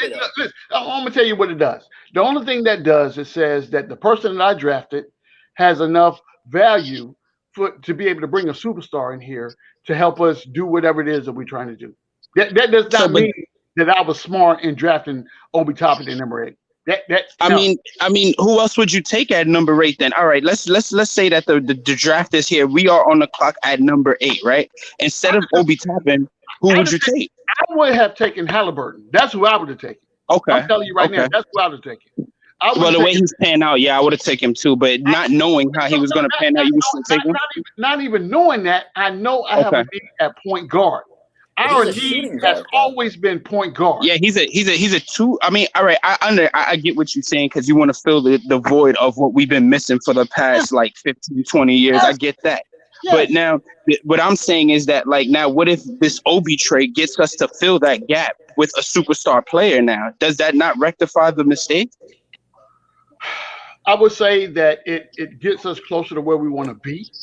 But again, I don't know just by bringing and I think this is where I go when I'm very conscientious when we talk about names, right?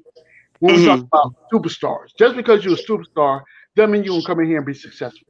That was gonna be my second part of the question, because it's like, all right, now if we bring a superstar and we make it at least to the second round, you know what I mean? We made it to the first round this year. Now, if we bring in this Collin Sexton and we make it to the second round, does Leon Rose not also get the head nod? Because it's like, all right, you made it past the first round now, and you bring in this superstar. So he would have to. That guard would then have to take us to the finals or bust. Yeah. Then that would rectify it. We would have to go to the finals, because I'm telling you right now, any move that we make right now. This is where, and I'm telling you right now that New York Knicks fans believe this. We made it we were the 4th seed in the playoffs. And yes, we got ousted in the first round. Do you think that New York Knicks fans are going to be okay with, making it to the first round again? No. That's not, no, definitely. That is not the expectation. So whatever the scheme of maneuver is going to be to build this team needs to be with the expectations of making it to the playoffs. Do I think that that's realistic? No, I don't. I think it's going to take. I think we're at least 2 to 3 years out of being in the championship, being a championship contender. That's why I think we are. So then what for you if we traded away Obi Toppin, right? If we traded away Obi Toppin, because I'll tell you what it would be for me that would make me like, okay, yeah, we won this trade. What for you would be like, if we traded Obi for Collin Sexton, what platform would we have to reach for you to be like, okay, we won this trade? So it would have to be finals? Well, number one, I wouldn't make that trade because I don't like Sexton that much. All right, but if we did. So if we traded Sexton, then I would need pieces around Sexton to say that at least get us into the Eastern Conference Finals. Okay, I disagree with you there. I think that if we made it to a second round and took it to 7 games, a very competitive second games, I think I would be able to take that and be like, okay, we improved from last year. So now what do we have to do to put pieces around what we have here to get us from 7 games second round to the finals now?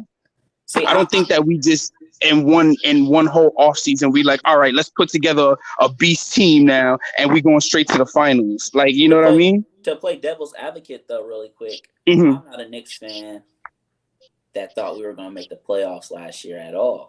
Right. Yeah, I didn't think we were either. Or finish above 500. Right. Or even be in the play-in. I thought we'd be a lottery pick again. Yes. In the lottery fact. Agreed. I'll put you. So, and for us to to actually make it to the playoffs and to make it as the 4th seed, not the fake playoff play in where you gotta the real 1 through 8. Right. Yep. I believe we really overachieved. I agree.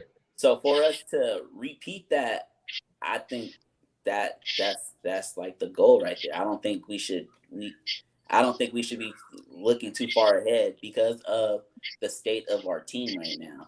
So I'm gonna give you a realistic expectation of this team next year, right? Let's remove playoff aspirations or whatever the case may be. I want this team to be better, right? So if the team is better foundationally, I'm okay. If we we need at least to be a 500 team. That right there, we need to be. Yeah, facts, most definitely.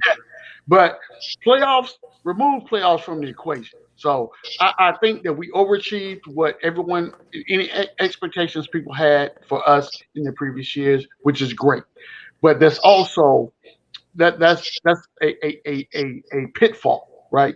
Because people tend to breed that level of success with what they think that we should be. What you need to understand is this: out of the team that we had last year, we only got 6 players under contract from the team last year out of 15. So that's a huge adjustment. First of all, just personnel wise, we're not even talking about we're not putting names to these personnel, but 6 out of 15 people. That's over half your team is gone. So would you be mad what if we just ran it back? What if we just brought back all the same players? No. I wouldn't be happy with that at all. No, I'm You not. ran it back. Offers get ran out of town. Yeah, but look. Yeah, we're not 4th seed if we run it back. We're definitely not 4th seed if we run it back. So D, this is what I would tell you, brother. I'm okay with bringing some of the pieces back, but not all. If we need to bring who then? but let me say this. I would bring back Rose and Burks for sure. I'm bringing back Rose for sure. Rose will come back. And if I had to pick one other person, it would probably be. Why do I feel a bullet coming on? No. Oh, thank God. I'm not doing that. It would probably be, and you guys are going to be like, what is he talking about? We're not Nerlens either. When I say this, you guys are going to be like, is he on crack? What is he doing? It's got to be Pinson. No, it's not going to be Frank. It's not. Well, I want Pinson back for sure. But no, that's not the guy I'm talking about. That's not the guy I'm talking about. No, not Taj. All right, let's just let him say it, man, because I'm on edge now. Let's just let him say it. I'm bringing back Rose, and I'm bringing back Pell. What? Oh. I mean, Pell is technically back. Yeah. In a way, but he's not on contract yet. Yeah, right. So those are the two that I want. He's 28 though. Yeah, that's fine. But this is what I'm looking at when I name these players, right? I'm thinking about two things. One, the people that we're drafting, right? So when we talked about the draft, we wanted a point guard, we wanted a 2-3, and we wanted a big man. So none of these players am I expecting to play right out the gate. I'm expecting them to have to come off the bench under some veteran leadership. Okay. And I need for these guys to be able to grow in that role.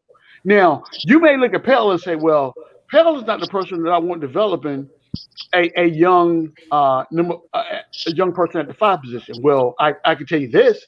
I don't want Mitch to groom him. I don't want that. Well, they can bring back Taj. Okay. You know what? I'm not opposed to that either. Yeah, I'd rather take Taj than Pell, man, because Taj could give you some points and some defense, man. But listen. We saw Taj was vulnerable during the season. It's only because of the only thing with that is we had injuries with both of our centers. Yeah. That's the main thing. Like Mitch, we needed Mitch. We needed Mitch against that ATL series, man. We needed Mitch. Guys, I would not disagree with anything that you're saying, right? What I'm telling you is this. I have to take into consideration that Mitch is going to get hurt again next year. Yeah, that What do boy we do? Mr. Glass, man. I don't know what's up with What do we do then? I would be looking to draft maybe second round. Yeah, Isaiah look, Jackson. a center But was in the draft. I'm telling you, we you drafted got a center. Mitch in the second round though. Mitch, he definitely outplays his value. Okay. Yeah, facts. He's on the Facts. floor. When he's on the floor, Mitch missed the whole season, dude. Yeah, it's mainly just been this season though. It was just like Yeah, freak accidents, Yeah, but That's enough. yeah, That's you enough. always Yeah, gotta this season's just been worry though unlucky about for him. injuries in general, and especially with the hurt. centers. Didn't he like hit his hand in the rim or like on the net or something like that? Like Yeah. Yeah, and the other one, Brooke Lopez, kind of pushed him a little midair when they went for the ball. He landed on his foot. Okay. Yeah. Okay. How he got injured? Irrelevant. My Okay. point is he was Just not the fact he got available injured. to play. You know what I'm It saying? does You matter, need to though. draft one, draft center. Yes. Look, I would say Isaiah Jackson. He's also CAA, so But what I'm Isaiah saying Jackson. is- I'm looking at I 19. wanted a kid from North Carolina. That's the who I want. Deshaun Sharp. Dude. Sharp. Yes, I wanted Sharp. That's who I want. I don't know. I'm only saying Isaiah Jackson because he's CAA also, so it makes sense if he's there. So if we draft a center, let's say we draft a center at 21. Let's say we draft a center at 21. They probably make about like 3-4 million a year. We probably only putting in like 4 or 5 million. Like Noel is basically gone. Yeah, we're only putting like 6 million into the center position, and we're getting pretty good value from it. I agree. Bro, why y'all say Noel's gone though? Yeah, Noel's leaving. Yeah, I think we haven't talked about Noel in a while. I think we all came to the consensus he's leaving, and I saw Ian Begley say today that he got offers from basically it's basically like most of he got offers from Orlando. Yeah, we put him in that spotlight, and what was it? I don't know. There was a few teams that he had, like 5 teams. The Mavs. There's some more teams, and then he said the Nets are also looking at him. Bro, if Nerlens goes to the Nets, he's getting canceled. Look, what makes y'all think that we don't bring him back though? He played pretty well for us. I don't want him back. Yeah, he wants the bag. Oh, you think he's going for the bag? Bro, Okay. he literally turned down 70 mil with, he did. with the Mavs. Yes. And then he signed a to 6-year play for with us. Oh, wow. Yes. Yeah, he got injured and then he had to sign a 6-year with us. Oh wow. Noel coming to the Knicks, he turned down the bag from the Mavericks. So he's not going to do that again. He is not going to do that again. This year was the year that he had to audition to say, I want my money. And somebody's going to pay me. Now he's going to go get the bag. And the Knicks are not going to give him that bag because then if you're doing that, that means you're going to give up on Mitch. And you got to stop having butter on your hands, brother, if we're going to do that. Like, stop That's why eating I want popcorn Sharp. before the game, my brother. Look, Sharp got hands. A big man with hands. Oh my God, that boy! Oh, Mitch got hands too, though. Mitch don't. Stop playing. Yeah. Stop playing with me. Mitch's hands are only bad sometimes. It's not nearly as Noel just doesn't know how to catch a ball. Yeah. Hadouken. I think. What did you just say? Hold on. He got bad hands when? Sometimes. Okay. Hold on. I think I don't need sometimes. I need for you to be hands consistent. are so bad. Like none of the centers can catch. Because Todd can catch. What? What are y'all No. Taj can't. When RJ throws those passes behind when he goes like running out of bounds behind, Taj and Noel can't catch the ball. I've only seen Mitch catch that pass. Hold on, guys. Let me stop you right there. Let me stop you right there because right now we're talking crazy. So what I'm talking about is a big man at the 5, and you just said Taj Gibson. Now Taj can play at the 5. No, I'm talking about just the season when we played Taj. Okay. Yeah, I'm just saying that Nerlens and Will can catch. I was about to cancel all. We all know that pass that RJ does, like after he drives and RJ passes it like around the defender. Taj and Noel literally cannot catch that pass, and it's such like a simple pass. Yeah, we've seen that. Yeah, we've seen that's that such an easy assist too, and like such an easy pass to catch. I've seen Mitch catch it when he wasn't injured during the season, and they just can't seem to catch it. I mean, hey, I've seen Noel miss like a bounce pass right through his hands, and it's like, how, bro? Like that joint is aimed right for your chest. Like, how are you missing that? I'm telling you something, and that play when you say that right there, if you play if that play in high school, What's happening? The coach is Oh, you about to getting bring you benched. out the game immediately. You about to come sit right next to him. And you about to explain to him how you missed a bounce pass to your chest Yeah, that you were that's Yeah, you wide gotta open wild. sit under the yourself basket. out on that one.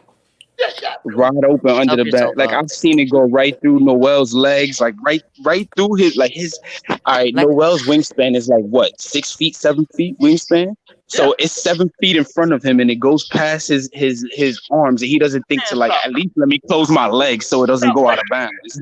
like I get it if he Close his like legs. missed it like once in a like while, but if something, you're bro. doing it like 2 out of 3 times, it's just bad. Yeah, Literally just bad. I'm telling you right now. So as the team is currently constructed, this is a question for the panel and the chat. According to who we have on the roster right now today, who do you see if we had to put a starting five on the court right now? Who would that starting five be? Well, let's name who's under contract right So now. So We only got 6 players. we only got we got 6. Luka. yeah, but just to clarify for everybody No, and me too, Luka isn't on contract. Luka's not. He's on non-guaranteed No, he's right now, on right? non-guaranteed, so He's a he's not on non-guaranteed contract. Yeah. Okay. He's So- non-guaranteed right now. Him and Pelly aren't on contract. Okay, so we'll say Knox, Obi, IQ, Knox, RJ, Obi, Randall, RJ and Randall, yeah. Mitch. and then And Mitch. Mitch, yeah. Yep. Yeah, I mean, I everybody think we starts know who from our the starting starting five is there. But that's it right there. You know what I'm saying? That was That's easy enough. And we got some outliers out there with Luka and Pell. So That was a tough question, man. hey, think we you know, I trade try to make it I easy for you guys. I don't want you to stress this late at night. You know what I'm saying? I think you got to try to trade Luka too. What? What you Trade say? Luka too. What? If he's a non, What are you talking about? Boy, you know, He's not on. If he's a- man. you're trying to if get he's my a blood pressure up right non-guaranteed now. contract, he's an easy trade piece. Like, oh, Listen you take him. to me. Listen to me. Oh my God. Listen, Linda. You didn't Listen. even see the dude play in the blue and orange yet. You don't have to. You just understand what an asset is. He's an Oh asset. my God. What are you trading him for? And who's going to trade for him and not having him ever seen him play in an NBA game? What are you talking They about? only played in the That- Olympics, why- man. Never traded for You've never seen him Camposa. play in NBA They got games. Camposa. Scout him. What are you talking about? Listen, that's how he ended up here. Okay. So Yeah, that's from what I'm saying. scouting is how we ended up with a non-guaranteed deal through scouting. So understand this. Understand what goes on when you bring a player from the European League to the NBA. Number one, you can't go out and outright buy the player out from his contract in the European League. So the contract that Luka got initially was to allow him to be able to buy himself out of his contract in the Argentinian League. That's what that contract was about. That's what took him so long to get to the States. So once he gets to the States, that's why the contract that he's in right now is non-guaranteed, because the money that was paid to him was allowed for him to get out of the contract to be able to have him come to the States. That's why we are where we are right now. That's So, Sarge, you want me? You know what? All I heard was you say what's that? non-guaranteed contract. That's all I heard you say. Okay, all right. So all that matters. let me ask you this. Have you ever gone to Walmart and purchased a electronic device that did not have? And the salesman always asks you this, right? Do you want to buy the warranty? What do you say? No. Hell no. Exactly. So what are we good. talking about right now? You pay for what you get, right? What you wanted was you wanted this guy out of the Argentinian League. You want him to be able to play for the New York Knicks, and you put him through the paces to figure out if that was a good investment. Now, everything that I've seen says yes, but I have not seen this dude play in an NBA game thus far. Now, until I see that, I'm going to reserve judgment. But I mean, like I said, he's an asset because. But I don't think he's a tradable asset just yet because nobody knows his value. Another investment. You can easily do that, and if they want him, they can cut him or not. So who are you trading him for? I mean, if he's an asset, what are you trying to get for him? I don't know. Whatever you can get for him. But that's the thing. You can't get much for him. Hold on. So look, this is what you're telling me. So you're telling me, what if the Cavs hit us up and be like, all right, give us Luka Vildoza instead of Obi? They wouldn't do that why would anyone do Obi that? is No, but Obi is proven and Luka Vildoza isn't. Acting like the guy is. No, but no. But the thing you're saying though, it's like it's kind of a knock situation. He's like a throw-in player if you're doing a trade. Right, that's what I'm saying. Yeah, but you can't compare him to like an Obi thing. Like he doesn't have value. No, that's the thing. He doesn't have value like that. That's not what I'm comparing him to. It was context. I agree with what you're saying. Contract. You can easily. I agree with what you're saying from a contract perspective. They could easily do what they did with him, like they did. What's his name last year? And that was a mistake. Yeah. That was a mistake. So it wasn't a mistake. I'm sorry, I missed that. They did second round picks. Who are you talking about? We traded for Ed Davis for 2 2023 second round picks, and then we traded him for another second round pick. That was not a mistake. I agree. Yeah, that wasn't a mistake. That was a rob. And he was a non-guaranteed contract. So I agree from the aspect of Luka has never played on the court, so we would miss that production. And if people were willing to go for that, then by all means, go ahead. If I can get something that is more let's say productive from the aspect, then yeah, we can take a look at that. But what I would say is this: if I have invested enough in you to get you out of the European League to come to the New York Knicks, then obviously I want to see you play for the Knicks. I mean, that at the end of the day, that's where I'm at, and that means that's halfway true though. Halfway. Well, get me the other way. Give me the other half. If you were able to get something for him, then you would do that. Okay, so no one knows him but us. What are you talking about? Scout everybody. You think we're the only team how many ever scouts? scouted him? How many scouts do the NBA players have in the European League? How many? Do you know? I don't. It's probably at least one per team. Yeah. No, it's not. That's where you're mistaken. It's 3 teams in the NBA that have a full-time scouts in the European League. 3. That's it. You said full-time. Full-time. 3. Yeah, full-time. That means part-time people scout in international leagues too. What? Stop it. What? Stop it. So okay. So when a scout, so you expect for someone to call the let's see, the San Antonio Spurs and says, hey, you know who else plays on Argentina? Capazzo, who plays on the Nuggets. You think he just came out of nowhere? You think No, they scouted him. The Nuggets went and scouted him. And when did he get drafted? They just picked him up. They picked him up during the season. Stop it. That's the same thing we did with Luka. No. Okay. So okay. Here we go. Understand this. If you are in a situation to where someone calls you and says, "Hey, Knicks is that dude that you need on your squad, and I need you to go take a look at him," right? So you're gonna fly somebody out, have them take a look at him, and be like, "Okay, yeah, he could be a piece. All right." So we'll continue to kind of monitor his progress or whatever the case may be, and you make the deal and you bring him on the squad. I get that, but who is that person that's going to make that call? That's my point. There's nobody out there just sitting around willy-nilly looking at people saying, "Let me call this NBA team and say, hey, look at this dude right here. I think he'd be a good asset for you." Who makes the initial phone call? Who is that guy or gal? Who is that? A scout or the GM of the team. Okay. So what are they happen to be on vacation in Italy and say, "Okay, I'm going to take in a basketball game and find somebody"? You don't have to be at the place to be a scout though. You could like that. That's not what I'm saying. I'm not saying like you could scout by just watching the games at home too. You don't gotta those are full time. You're talking about full time scouts in general, but you could I'm saying you could scout in general because that was your initial question. You're like, how many scouts are there? Right. And Full time is completely different because you legit have to be there. That's completely different. But scouts in general for international players, there's probably I would say one in every NBA team that just watches the international games. Right. Okay. I will agree. I feel like that would make sense because I mean I feel like that just makes sense.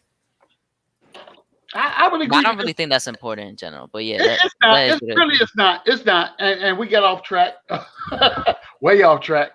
But I would tell you this. I would say that I think that Luka, from our initial conversation, I think that until he proves himself as a legit NBA asset, he won't be an asset.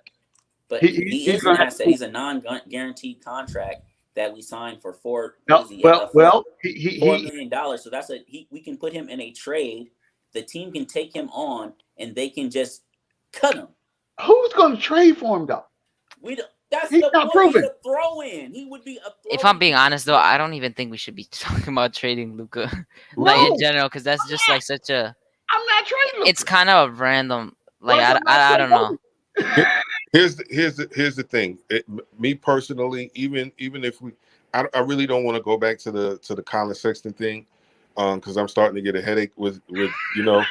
But, wait, do you want him? If it's for a low value. Let's just say the deal was give us your Dallas 2023 first round pick for Collin Sexton. I would do that. I'm not willing to trade anybody at this point because we don't have enough guys, right? Yeah. So I want to use most of, if not all of our picks this year to fill out the roster with needs. We need a point guard. We need a small forward. We need a big man.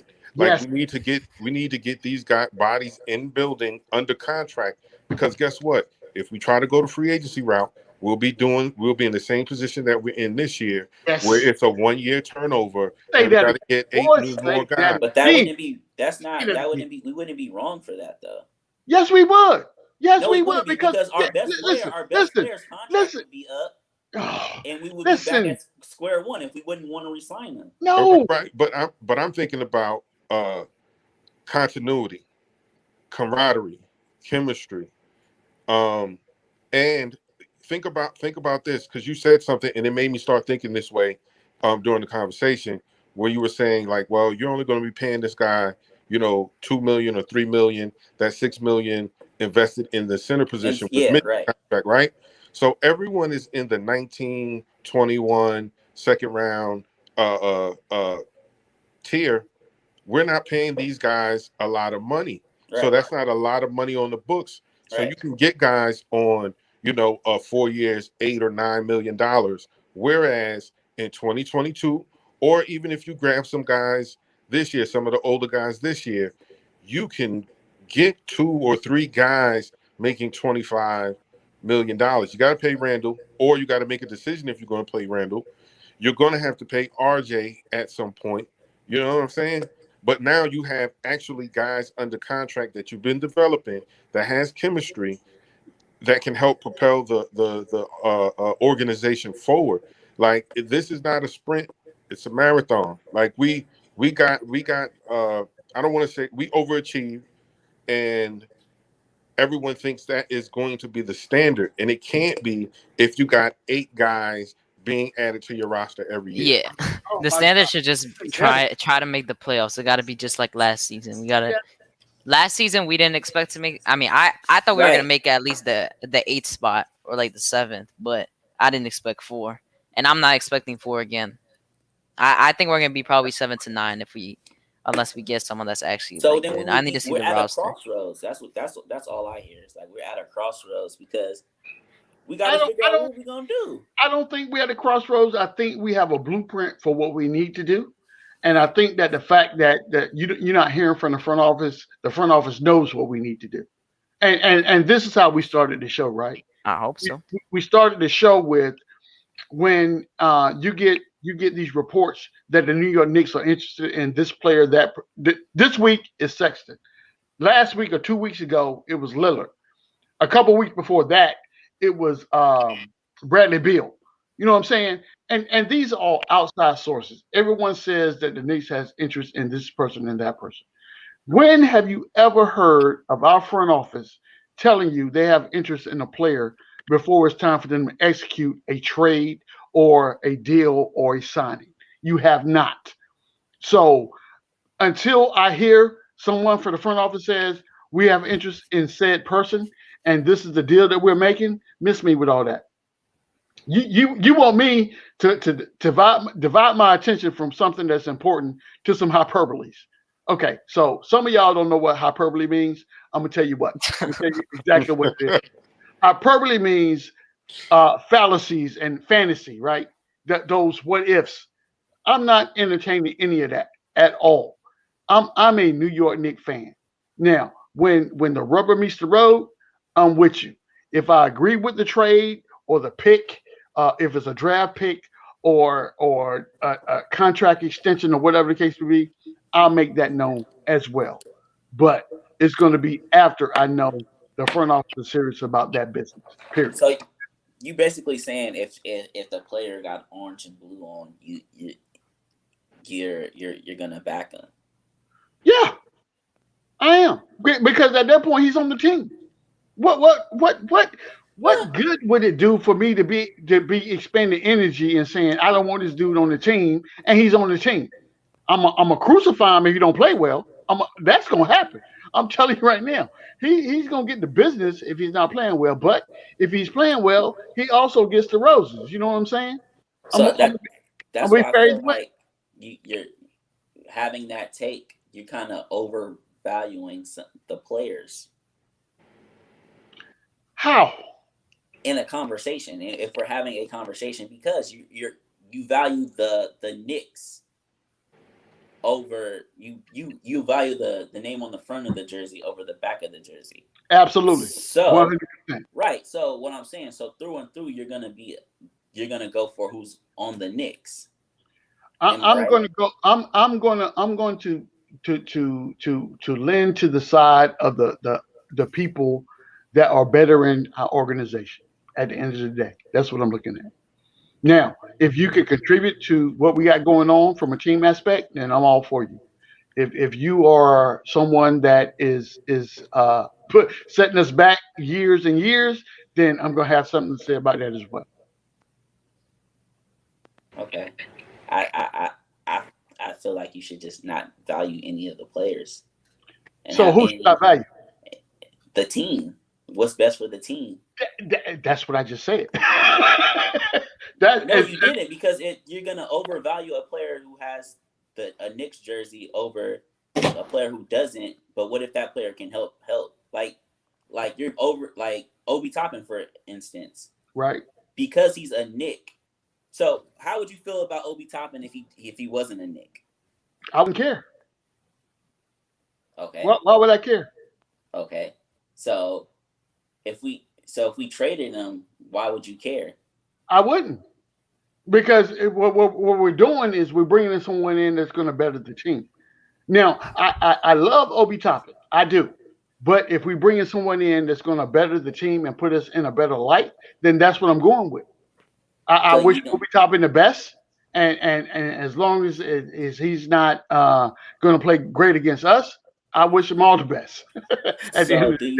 So you don't feel Collin Sexton holds more value than Obi Toppin? I would say that I don't know what impact Collin Sexton would have bringing him into this organization. But not even bringing him into the organization as a player, but as an asset. No. So there are layers to this, right? So what you're talking about right now is stats. You're talking about the points and the minutes he plays. What I'm looking at is how he impacts the culture of the New York Knicks. That right, to me that outweighs whatever points or whatever else that you have going on. Now, if he can come into this organization and produce and be a good fit, then yeah, I'm all about it. Nah, but you say you don't care. Like the chat is saying too, we all know that's cap. You wouldn't say not to trade him if you didn't care. Yeah, that's what And it's not. You shouldn't be scared to say that because it's like I think say saying that one more time. Say that one more time because I need to clarify my position. Go ahead. Say that which one more part. time. Oh, What I did you said say? he said if we traded Obi, would you care? And you said no, I wouldn't care. Well, look, listen. I would. Let's be clear Yeah, because that's what we're saying. That's what I'm yeah, saying in the chat. Says everyone knows I'm an Obi Toppin guy. That's my dude. That's my dude. But and however, if there's a deal on the table to make this team better, and it's at the cost of trading Obi Toppin, I will have to be okay with that. That's all I'm saying. Okay. That you're okay with. That I'm okay with that. Now, Personally. that's not saying that everyone else has to be okay with it. That's just me. No, I'm just asking you personally. Yeah, personally. Now listen, you're gonna have to bring a whole bunch of stuff for me telling me that we got to get rid of Obi. I'm just saying. like because just Sexton alone, nah. But that's what I mean. That's what I mean about overvaluing Obi right there, because Sexton is a better value than Obi Toppin. In your opinion? No, period. No, in your opinion. Because Obi, so what we talking about what stats that's on the table right now, or are we talking about potential? Even Collin Sexton's potential. Not even potential. That Obi is older than Obi's older than Sexton. Here we go with age. Why is age such an issue today? Because that's not. G-Man, it's not age. Why age got to be a reason in the trade in general, but still, if you're talking about value, he's already giving you so much more than Obi.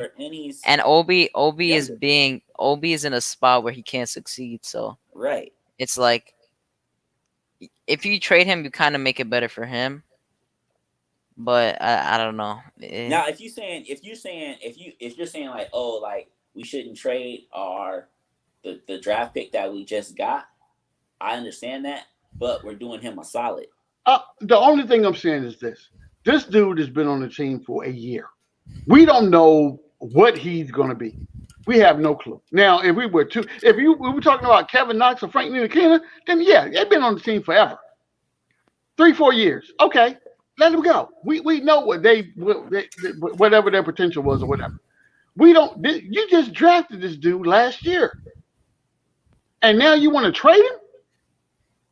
I mean, that happens every year though with the player we draft. And that's okay.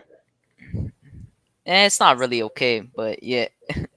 It's not okay, but if it's for the betterment of the team, then we don't know if it's for the betterment of the team. He's been here for a year. Well, we don't know if Obi Toppin was for the pick was for the betterment of the team. It was for the betterment of the team because we thought Randall sucked. Right. So Randall doesn't. He proves that he doesn't suck. Okay, so if he did, then what? If he did, then it was what? supposed to be for the betterment of the team. Exactly. That was why we drafted Obi in the first place. It was supposed to be, but it's proven that it wasn't for the betterment of the team. No, that's not true. How? What was proven is what was proven this season? This season it wasn't. Exactly, and that's why I say. I'm saying this, but I would still trade him for Sexton. But I'm just saying this because it's not fair, like saying it the other way. Because it's like you gotta see it from both. I mean, if you see a light package though that like that Obi Knox, and if it's one first rounder, you gotta. They asked for Knox. No. I'm not telling you like what they're asking. I'm just saying like an example. Like I'm saying like if it's a low value and they for some reason would do something like that, if you don't do it, like you're gonna get fired. Yeah, absolutely. Yeah, I agree. Yeah, that's what I'm saying. But like if it's more than that, like if it's like an extra 2 first round picks, if it's 2 that's too much. If it's if it's an extra 2 in general, especially from this draft, that's when you actually have to say something about it. So what they asked for was 2 first round picks, Knox and Obi. That's what Cleveland is asking for. That's something. That's something you think about depending on if one is from this year. And then other is from next year, then I would think about doing that, but it all depends on what the team thinks if he would really be a good fit. Because I'm iffy on it. I don't know. Like I like Sexton is cool. I know him and RJ know each other a bit. They used to go at it at high school. And they gave each other a good fight. They used to give buckets to each other, but it's like I really don't know it's such a 50-50 with him. It's either Without, it's gonna be a disaster. I don't think there's. yeah, I don't really know if it could be it. The only way I think it could be a disaster is if him and Randall just go shot for shot every possession. That's the only way. So, Right? Am I right? Am I That- right? That's like the worst case Yeah, scenario. that's the Like, worst case Yeah. scenario. yeah, you got both That's of the them worst taking case their scenario. shots and then RJ sitting in the corner. That's the worst case scenario. And that's why I asked the question about, bringing someone else in. Stat wise, they could be putting up all the points in the world, but if they come in and they're a bad culture fit, then they're destroying everything that you got going on in the locker room. And otherwise, I see you, brother. You talk. He says when you pay for a job to get done, you're paying for skill or potential. Look, I agree. It's both. 100%. It's both. it's both. It's a No, it's not. It's not. So let me ask you this. wait, no. He said when Let me ask okay, no. He said a job. A job, yeah. A job. Okay, right? yeah. A So- job is to get done. To Exactly. get something done, not for So skill or potential. it's not It It's depends for on what skill, kind of not job it potential, is, yeah. though. right. No. What you said it depends on what kind of job it is. Is that what you just said? No, if it's a sport, then Not you, potential, Hadouken. yeah. Not you. Yeah, it depends on what kind of job it is. So let me ask you this: you hire somebody to come fix your roof because your roof That's is why I leaking. said it depends on what kind of job it is. I'm not gonna have nobody who can't fix my roof Just Just think of everything but athletics. Because if it's anything but athletics, it's skill. But we're talking athletics, though. That's you feel me though? Like No, but I'm saying the question that was asked in the I chat. feel the question though, but you can't say that statement and we're talking athletics Why? Because we're back to talking athletics. So you Why? look for potential. Okay? So but we know that it's both in athletics. But he was just the question I in the know chat. that. What I'm saying is I answered his question. Well, no, Yeah, what was the what was the answer to it? No, you pay for somebody who's gonna do the job, of course. All right, yeah, okay. But what I'm saying then is, just we're talking athletics though, so the conversation comes back to sports, and you look at potential. Am I right or am I wrong? no, you're right. Yeah, if it's athletics, yeah. Yeah, that's what It's for both. saying. Yeah, that's all. I I'm saying. still that Sexton thing is like, to me, like for me watching him, because I don't know, I like watching him score, whatever, do what he does on the Cavs whenever they're playing whoever, like an interesting team, something like that. And like I watched him in high school a bit, but it's like he has a dog mentality, Yeah, and I know like this stuff said about his teammates telling him, like, this was towards the end of the year. They said like he doesn't pass. I mean, still averaged like almost 5 assists. He was the main scorer on the team. They didn't really have like that much talent on that team besides Garland and Jared Allen, and then Seti Osman sometimes. So that was basically the basis of their team. And I don't know. I give him a pass. Like he got drafted into a bad opportunity. Like you know how we say, like, sometimes players are drafted into a bad situation. yeah, He was obviously drafted into a bad situation. So yeah. nobody knows how he's gonna be in a new situation. But I just don't think he's gonna be a ball hog like he was there. Because I don't think he's that type of player. Like when he's on an actual good team. What makes you think that? Just from like when I like in high school when I watched him, he wasn't a. I know it's different from the NBA, but in high school, like he had a decent set of players around him. Like he would do the dirty work. Like I would say like a Pat Bev. He would, like in high school he was like a Pat Bev. Like he would get into every loose ball and stuff like that, dive, hustle, stuff like that. And if he needed to score, he would score. He wouldn't just ball hog though. But when they needed a bucket, he would go for a bucket. And like me looking at the Cavs, when they in the clutch time, he would make a bucket when they needed it. But he just didn't pass the ball as much as he could have, because he was looking to score. Because he's a natural scorer, though. But then at the same time, is he a ball hog? It's a little bit of both. No, it can't be a little bit of both. He was a ball hog on the Cavs, yeah. Right. He gave still a 5 assists, but he definitely could have had more than that. But it's different when you let's put it like this. If he's the best, he is the best offensive weapon that they have. Sometimes if you, let's just say he's going up, he breaks the defense down, and he could pass it to Isaac Okoro in the corner or shoot the ball, I'm pretty sure he's like, well, he's probably gonna miss it. I'll take the shot. Sometimes, you feel me? If he's on a better team and he knows like, oh, I got RJ Barrett in the corner, I'm gonna kick it to him. You feel me? It's kind of like it's like a Randall situation. Yeah, because Randall used to be like that. I'm not saying it's the same at all, but if you think about it, it's like we ran so many ISOs with Randall. Yes. Because we didn't have talent, and if I'm being honest, they barely have talent either. And their coach, I don't even know who their coach is right now. I completely forgot who it is, but I just know their coach is not that good. It ain't even important. Yeah, it don't even matter. It's irrelevant. But I'm just saying, like, we saw this with Randall. Like, he was not a winning player or anything before this, and we literally wanted to trade. Most people wanted to trade him, like me. Yeah. And apparently, this makes no sense, but they said they couldn't get a second round pick for him. That definitely got to be cap because he averaged 20 and 10. That's cap.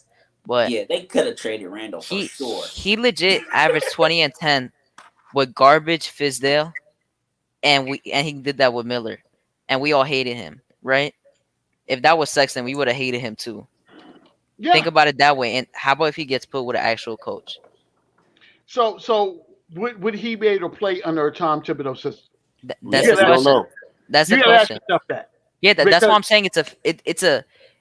I think he'll buy in. I think I don't know. I just have a feeling from the situations because it's so similar. It's so similar to Randall's situation.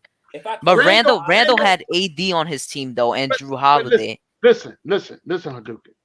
Randall was adult enough to understand, and how old is Randall right now?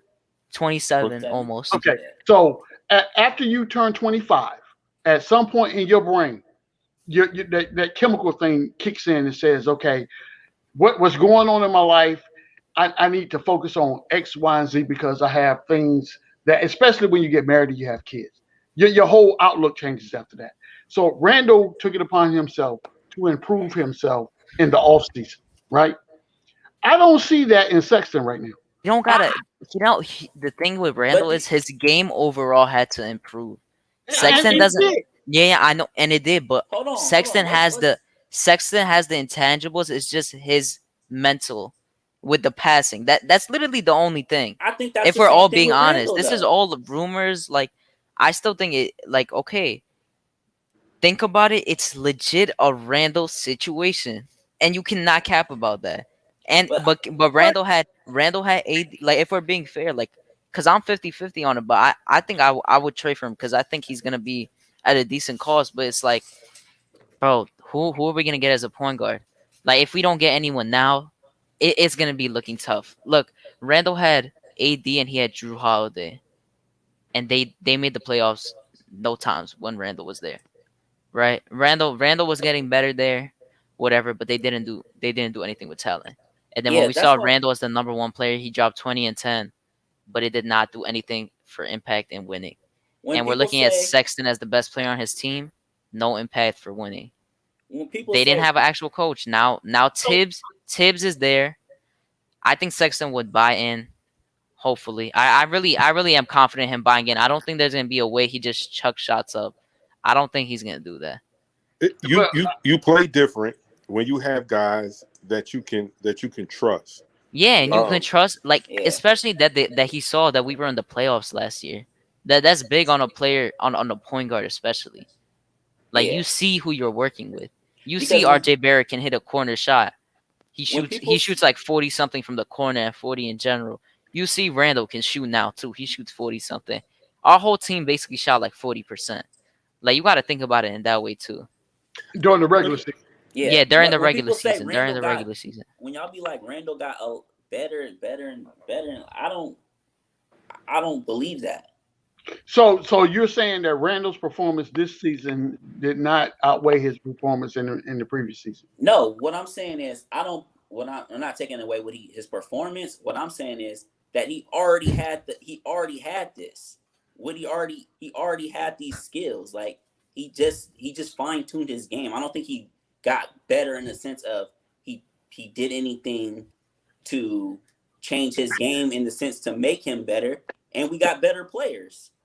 I don't think he did anything to change his game. Like, Nah, he definitely did. Randall was more efficient this year. Yeah, he was more efficient. And he took more shots, but it's because he did the same. He still does the same moves. He still does the same thing. I think the system that we play in now, and us having better players, makes him look a lot better than because when the pressure was on, he folded. No, you definitely. I see where you're going, and G-Man, it doesn't kind of sound as crazy as he's really saying, because it does sound crazy when you hear it initially. But the thing is, if you really do think about it, the main thing he changed is that he came into the season, and we saw that his ISOs were starting to work, and that he could score with the same exact shots he did last season. Right. So he really, the main thing was him making shots and getting more shots up, but also that he was able to get himself in his spots better than last season, because last season he was really iffy on it. So that wasn't a change? No, I'm saying that was a change. That's what I'm saying. That's what I'm saying. I'm not saying what I'm saying. What I'm saying is he still takes the same shots. He still does the same stuff, but he found a way to, and he's like you said, his mental got better. I don't think his play on the court physically got better, or like you get what I'm trying to say. You get what I'm trying to say a little bit better. Yeah. Now? Why is movies and stuff saying make up your mind, Hadouken? What player in the Knicks do you like? You don't like none. What? How did you get that from this conversation at all? Comprehension is a lost skill, gentlemen. Oh my God! No, you must have ADHD. You probably didn't pay attention to that whole conversation. Out of control right now. Out of control. Out of control. Oh my goodness. So at the end of the day, gentlemen, so for the panel in the chat, are you open? And I think I know where the panel stands, but are you open to, if the price is not too high, to have Sexton be a Knick in the coming season? As a shooting guard. I'm not even going to define a position. I'm just asking if you're open to having them on the team. I'm open. I leave that to Tibbs and whoever else is on the coaching squad to figure out how he fits. But I'm just asking, are you open to have him as an asset on the Knicks? Oh yeah, as an asset on the Knicks. Yes. Yeah. Sure. How about you, G-Man? Because you said that you didn't like him, but the only thing that I'm leery about, and this is nothing against Sexton, right? It's the playmaking. It's not even that. Really? It's the fact that I don't know what impact you're gonna have on my locker room when you come into this organization. That's anybody, though. Yeah, exactly. It is, and that's a risk that you take. But there are some outliers out there with Sexton that just kind of gives me pause, right? So again, if you got somebody that has his production, his aviance, and then you just willing to say, okay, well, I'm willing to trade him, then that gives me pause. Why? Why are you willing to give him up? Because in the situation that the Cavs are in, they don't want to give nobody $100 million. Why? Okay, so that is what we call an assumption, right? So we don't know. We assume that. But at the same time, how do we know that this dude is not a disruption in the locker room? We don't know that. We don't know that. When people put that type of stigma on you, it follows you regardless if it's true or not. Mm-hmm. They said the same thing about Randy Moss. Oh, well, that's why Minnesota let him go. And then he goes to the Patriots and do what? Same thing they said about Terrell Owens. He's a cancer in the locker room. But people don't remember he put up 900 yards with the Buffalo Bills at the age of 34 years old. Hey, I'm gonna give you one better. They said the same thing about Jimmy Butler as he moved from team to team until he got to the Miami Heat. Yeah. You know what I'm saying? I mean, it was the outside people saying that, but it was never really any of the players saying, "Yo, he's the worst guy I ever played with." Wait, what are we talking about? I left for like 30 seconds. I missed like. Listen, when you look, we cover a lot in 30 seconds, Hadouken. Nah, because I heard Jimmy Butler. That was the last thing I heard. Butler. So my question was, when we're talking about a Sexton thing, right? I always question his impact on the locker room. and then we start talking about players that the outside media or outside fandom said that this person was a problem in the locker room, which it really wasn't. It was perceived a problem, but the people in the locker room didn't really have a problem with him. But that's just Yeah, what I've seen something come out with Tristan Thompson during the year. Like they were like reporting that like, oh, the locker room doesn't like Tristan Thompson, so they're gonna look to trade him. And then Jaylen Brown automatically tweeted to it. He said, "Cap." Like, yeah. bro, these things like the Sexton thing. I mean, I would see how it is believable because I mean, you could see like sometimes he just over dribbles, Right. So I and see then it on the shoots. court. Like it's believable, but it's not guaranteed. Right, because It's even not last year guaranteed. when I heard that the same thing kind of about RJ and Randall, I kind of believed it because when I watched the games, I kind of felt like they did kind of like ice RJ out the game, kind of in a sense. But yeah, that was the thing last year, and I thought the same exact way. But yeah, like I did feel that way because I seen it and I heard the yeah, report, so I was like, because okay, maybe this is there was true. But, way too many situations where RJ was wide open, clapping his hands up and down. right. You remember he was legit doing jumping jacks every single game trying to get open. It was so sad, bro. Oh my god, it was So, sad. and I feel the same way when I watch the Cavs game. I kind of feel the same way about Collin Sexton too. So I do kind of believe it that he could be, but then it's the point of he has a scorer mentality, and who is he going to pass the ball to? But I don't want. So I've been very negative on Sexton this whole time we've been on air, right? That's And fine. and I no, it's not. It's not fair to Sexton, right? No, I didn't say that's fair. I said I mean that's fine. You got your opinion. It isn't Oh, fair in some way if you're going crazy, but it's not. It's it not. seems like a reasonable thing. Right. So it's like It is, but I want to be fair from the aspect of maybe he's not a problem in the locker room, right? yeah, because if it was guaranteed, that's different. But it still isn't that crazy. Exactly. So my thing is this: maybe it's just the fact that the Cleveland Cavaliers don't want to pay the man. Yeah. Because Is it an asset for us or is it long term? Because we got to. That's the the thing is, if we do trade Little, we have a year to figure it out. Yeah. So if he doesn't do good and we don't want to pay him, sign and trade. Yeah. Right. Don't trade him at the deadline, or if you get good value, do it at the trade line, or do a sign and trade. I'm with you. So I would say this. I would say that. So say for instance that Sexton is a good teammate or whatever the case may be, and Cleveland wants to get up out of his contract because they got Garland, so they don't want to pay both of them. Yeah, he's more of a not pure point guard, but he's more of a point guard than him, and he's shorter than him too. So it's like that's like when people. That's why for me, like when people say trade IQ in that package, it makes no sense to me because it's like that backcourt makes no sense. IQ and IQ. That just sounds. Yeah, that just sounds weird. But will we ever see it? Let's just say Collin Sexton is on our team. You think we'll ever play IQ and Sexton at the same time? I could see it happening because when you do have Sexton, and then you have RJ who we're expecting to have a leap, and we have Randall, you could finally like. I really don't understand why we still didn't do this last season. Like we did it probably a few times at the end, but it's like we could stagger the lineup so having one in each, like when the others out, or have two at a time. At the end of the day, this is what I want, guys.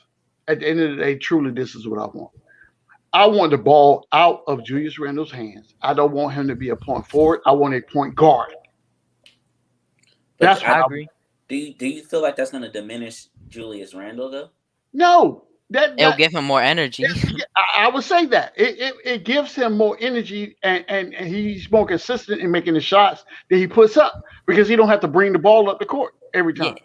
And I get that. I get that. But what I'm saying is, okay, what I'm saying is, Collin Sexton is different than like Lonzo Ball.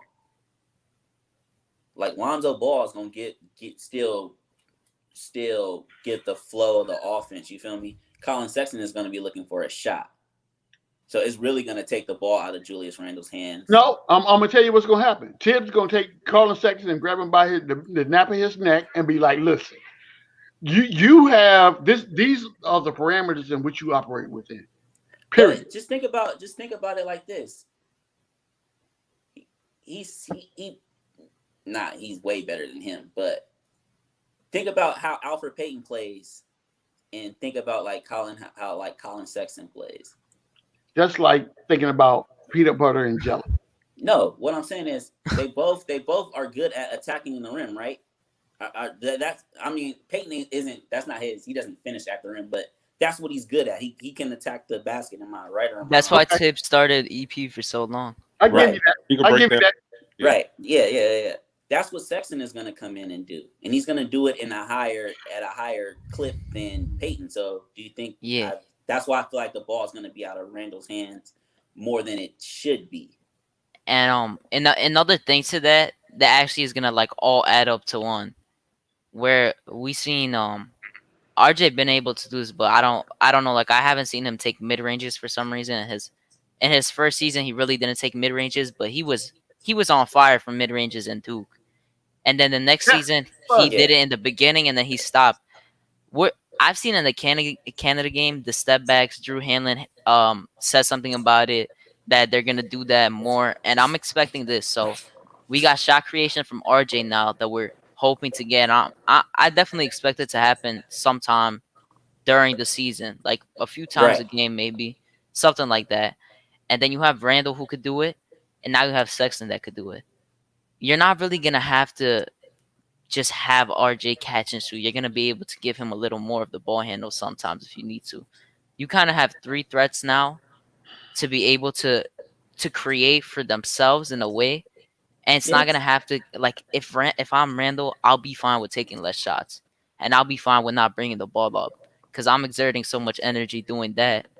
Where when I want to take my own shot, I'm gonna have a lot more stamina, and I'm gonna have a lot more excuse me, a lot more feel for the game when I'm doing it with a lot more help. Like he has help with that in that sense. Like you have another person that can help you out, and he is like a point guard slash shooting guard, but he can still play make at the same time. You I don't need feel to you. I always get play you. I get make. what you're saying, Duke. RJ and Randall's legs were gone at the end of games.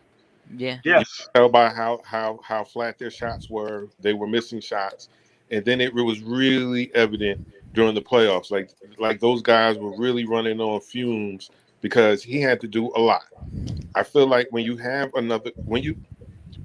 a team where everybody's live, meaning everyone can uh, Yeah, create their attack own and shot, hit the threat. shot, it makes the game a lot easier for everyone else. I think when you have that kind of balance, you're not asking Julius Randle to do too much. Julius Randle doesn't fold or collapse under the pressure because I got to do this, I got to do this, and now I got two guys. I got two guys out on the perimeter that when they try to come and hit me with the double team, I'm kicking out to two guys that are able to break the defense down or pull up and hit a shot consistently. When you don't have guys like that, you feel like you have to do way too much. You know. Um, Yep. But yeah, you're Go right. ahead. You're 1,000% correct. But the only thing about that I fear is that all three of these guys that we're talking about, they're all volume scorers. Like they all take a lot of shots to score their points. But So I also think that comes down with the offense. When yes. you start running offensive plays Yep. and where guys aren't trying to make isolation plays all the time, you get guys moving. You get guys involved where it's you don't have to take as many dribbles. You remember that game where Klay Thompson only took maybe like 4 dribbles, Yeah, 11 dribbles, or 60. 11 dribbles Yeah, or something crazy like for that. 60 points. Yeah. Offense. That's offense. You got guys moving. You got but guys. but Our we offense wasn't like that. Our offense was Our almost offense is back. elementary. That's Yeah. what I like about RJ though. A lot of people don't talk about this. I bring this up a good amount of times because it's like, bro, it's like Curry. Curry's off ball movement is like the best in the league. oh yeah. Cause and Yeah. RJ does a little bit of the same. He literally like he was top 5 in distance traveled in the league this season, and you could see it. Like he does what Curry does. He goes into the paint and he sets a pick on whatever man it is, and then he goes out to the corner, and he's constantly moving. We need guys that constantly move. We need them to get themselves to better opportunities. But we just didn't have like Randall was so focused on the double team, and he was focused on, oh, am I really gonna pass it to EP who's wide open in the corner? No. Or like he didn't see RJ when he was doing that sometimes. Like he would get a wide open paint. He wouldn't get it. It's just like it really got to do with the talent. It's just like, oh, it's so tough. You got to be confident in your teammates. Yeah, you got to be. Except EP. Yeah. From the three. I'll be fine with him taking layups unless it was the last 2 months of the season where he just lost it. He just quit. I don't know what. Yeah, it's legit like it's like Thunderstruck from when KD like, played, honestly, and they took his like, talent. They took the only little piece that EP had, bro. Like, They literally took the real, only like, thing he had. The kid took his talent. Hey, shout out to Alois and Boost Mobile. I see you guys in the chat. Shout out Quiet Money. Quiet Money. Salute. Hey, but guys, I would tell you this, right? You guys hit on a bunch of critical points, and none of them are wrong. And depending on how anybody can look at a product sitting on the table and have different opinions on what the product is, right? And that's what we're talking about right now. At the end of the day, we all want the Knicks to be successful. You know what I'm saying? I think that we may have a difference of opinion on how we get there. You know what I'm saying? But at the end of the day, we all want our team to be successful. We all want to be able to talk about these guys that we're talking about right now, and we want to talk about them in a good light. Now, if you come out and you stick up the joint, then guess what? You gotta get sit out, bro. You just sub yourself out, bro. At that point, you don't get the business. I'm saying. So when you have your little what do you call those guys that they have or persons? I'm not gonna say guys. What do you call them? The which ones? The ones the PR people or oh yeah. Whoever you hire to come into these podcasts and figure out what we're talking about, if your guy's gonna get roasted or not. If he sucked on the game, he gonna get roasted. I'm telling you right now. It is what it is. It's gonna be what it's gonna be at the end of the day. So be ready for that. Yeah. So how you avoid that is you go out and you give me at least 20-10 performance every night. Depending on who you are. Depending on who you are and what position you play. But I'm telling you right now, if you're the point guard and you don't have at least 10 assists, I'm gonna have a problem with you. Whoa, 10 assists. At least I would say at least 7. 6, 7. No. So you're letting them off. No. You're letting them off easy. I'm not letting them off easy because I think only like 2-3 people average more than 9 this season. That's why I'm saying that. This is why I say 10, and I'm gonna tell you why. So that not only puts pressure on what the point guard is gonna get you the ball. So whoever he's passing the ball to, I need for you to be confident enough in your skills to score the basket. If you can't I know what you're saying, but I'm just saying like we don't need 10 from the point guard. We need at least because we need at least 6 just because we all know even though we're gonna have a point guard, Randall is still gonna handle the ball good amount of the time. So no. I get That's the offense though. No. So if Randall is still handling the ball, we don't have a point guard. No, I'm saying sometimes. No, that's not true because sometimes they could still do that. Because if we got, you can still have it sometimes and just work with the ball. They're probably gonna take turns. That's just how I think it's gonna be. Even if we get a point guard, he's gonna have it more than Randall, but Randall is still gonna have a decent opportunity. So that's an option for Randall to handle the ball. Let's say that. Yeah.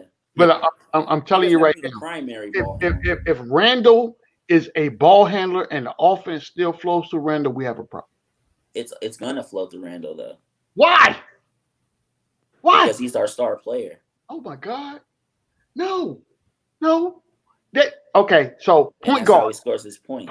No. Listen to me. Point guard, floor general. Think about this. But But the floor general, he doesn't. The floor general still doesn't have to Score the be the ball. person. No, he doesn't have to be the person with the ball in his hand all the time. That's a fact. That is a fact. But the floor general dictates where the ball goes. Right. But our offense is designed for Randall Right now. to eat.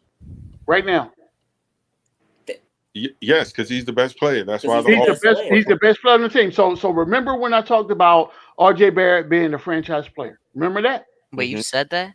I said that. What did I miss, bro? What? So you said I just Hadouken, look, wow. he's about to fall out his chair. That's when my internet was bugging out. I'm actually really surprised because you called RJ a non-starter, which is still crazy to me. I did, but this is where I am. So there are layers to this thing, right? When I talk about if you want me to build a franchise around a player that is currently on the Knicks, who would that player be? For me, it would be RJ Barrett. It would be RJ Barrett all day long. Yeah. All day long. So when I say that a point guard, a true point guard that runs the offense is going to dictate where the ball goes, that does not mean that the offense flows through Julius Randle. No, it doesn't mean that at all. I'm just saying that he's still gonna have he's still gonna have a decent amount of opportunity. He's gonna get his touches, he's gonna get his points. He is still gonna be an influential part of the offense. That's not what I'm saying. What I'm saying is we have to get away from the thought process of every time the ball comes down court, as soon as we cross half court, the ball goes in Julius Randle's hands. Oh yeah, I pray that I would pray that every night if I saw that happen again. That's not what we're saying though. That's not like we have to say that we're still gonna see it just because he did it so much that there's no way in one off season you just completely diminish that. Yeah. That's what I'm saying. With that, I agree. Yeah. It's going to take some time. It's going to take some time. It's like it's going to have to be somebody that's better than him. Honestly, no, they don't have to. They don't have to be better than him. Because if Collin Sexton comes here, it's just like the thing that got Randall used to is that EP would bring up the ball, pass it to Randall, and look straight to Randall. I'll tell you our whole offensive scheme. This is how they exposed us in the playoffs. Oh. This is our offensive scheme. Okay, EP dribbles the ball up, takes 5 seconds to get up, pass it to Randall. He goes to the left edge of the wing, right? And he gets double teamed. He runs back, gets it from Randall. He maybe passes it to RJ. RJ doesn't even get to dribble because Randall comes back and gets the ball, and then you have 4 seconds left now. Dribble, fade away shot. Oh my God, that's literally the offense. That's it. That's literally the offense. You nailed it, boy. Good Lord, have mercy on my soul. You know what? I just saw it in my head, and I got a headache now. It's depressing to think about that. It is. So it wouldn't really matter who the players are if the offense is still the same. Yeah, that's so we need offensive imagination. We need to change the way we do things because obviously in the playoffs it didn't work. Yeah. Now when you add better pieces, you can do different things. I think that is definitely a concern.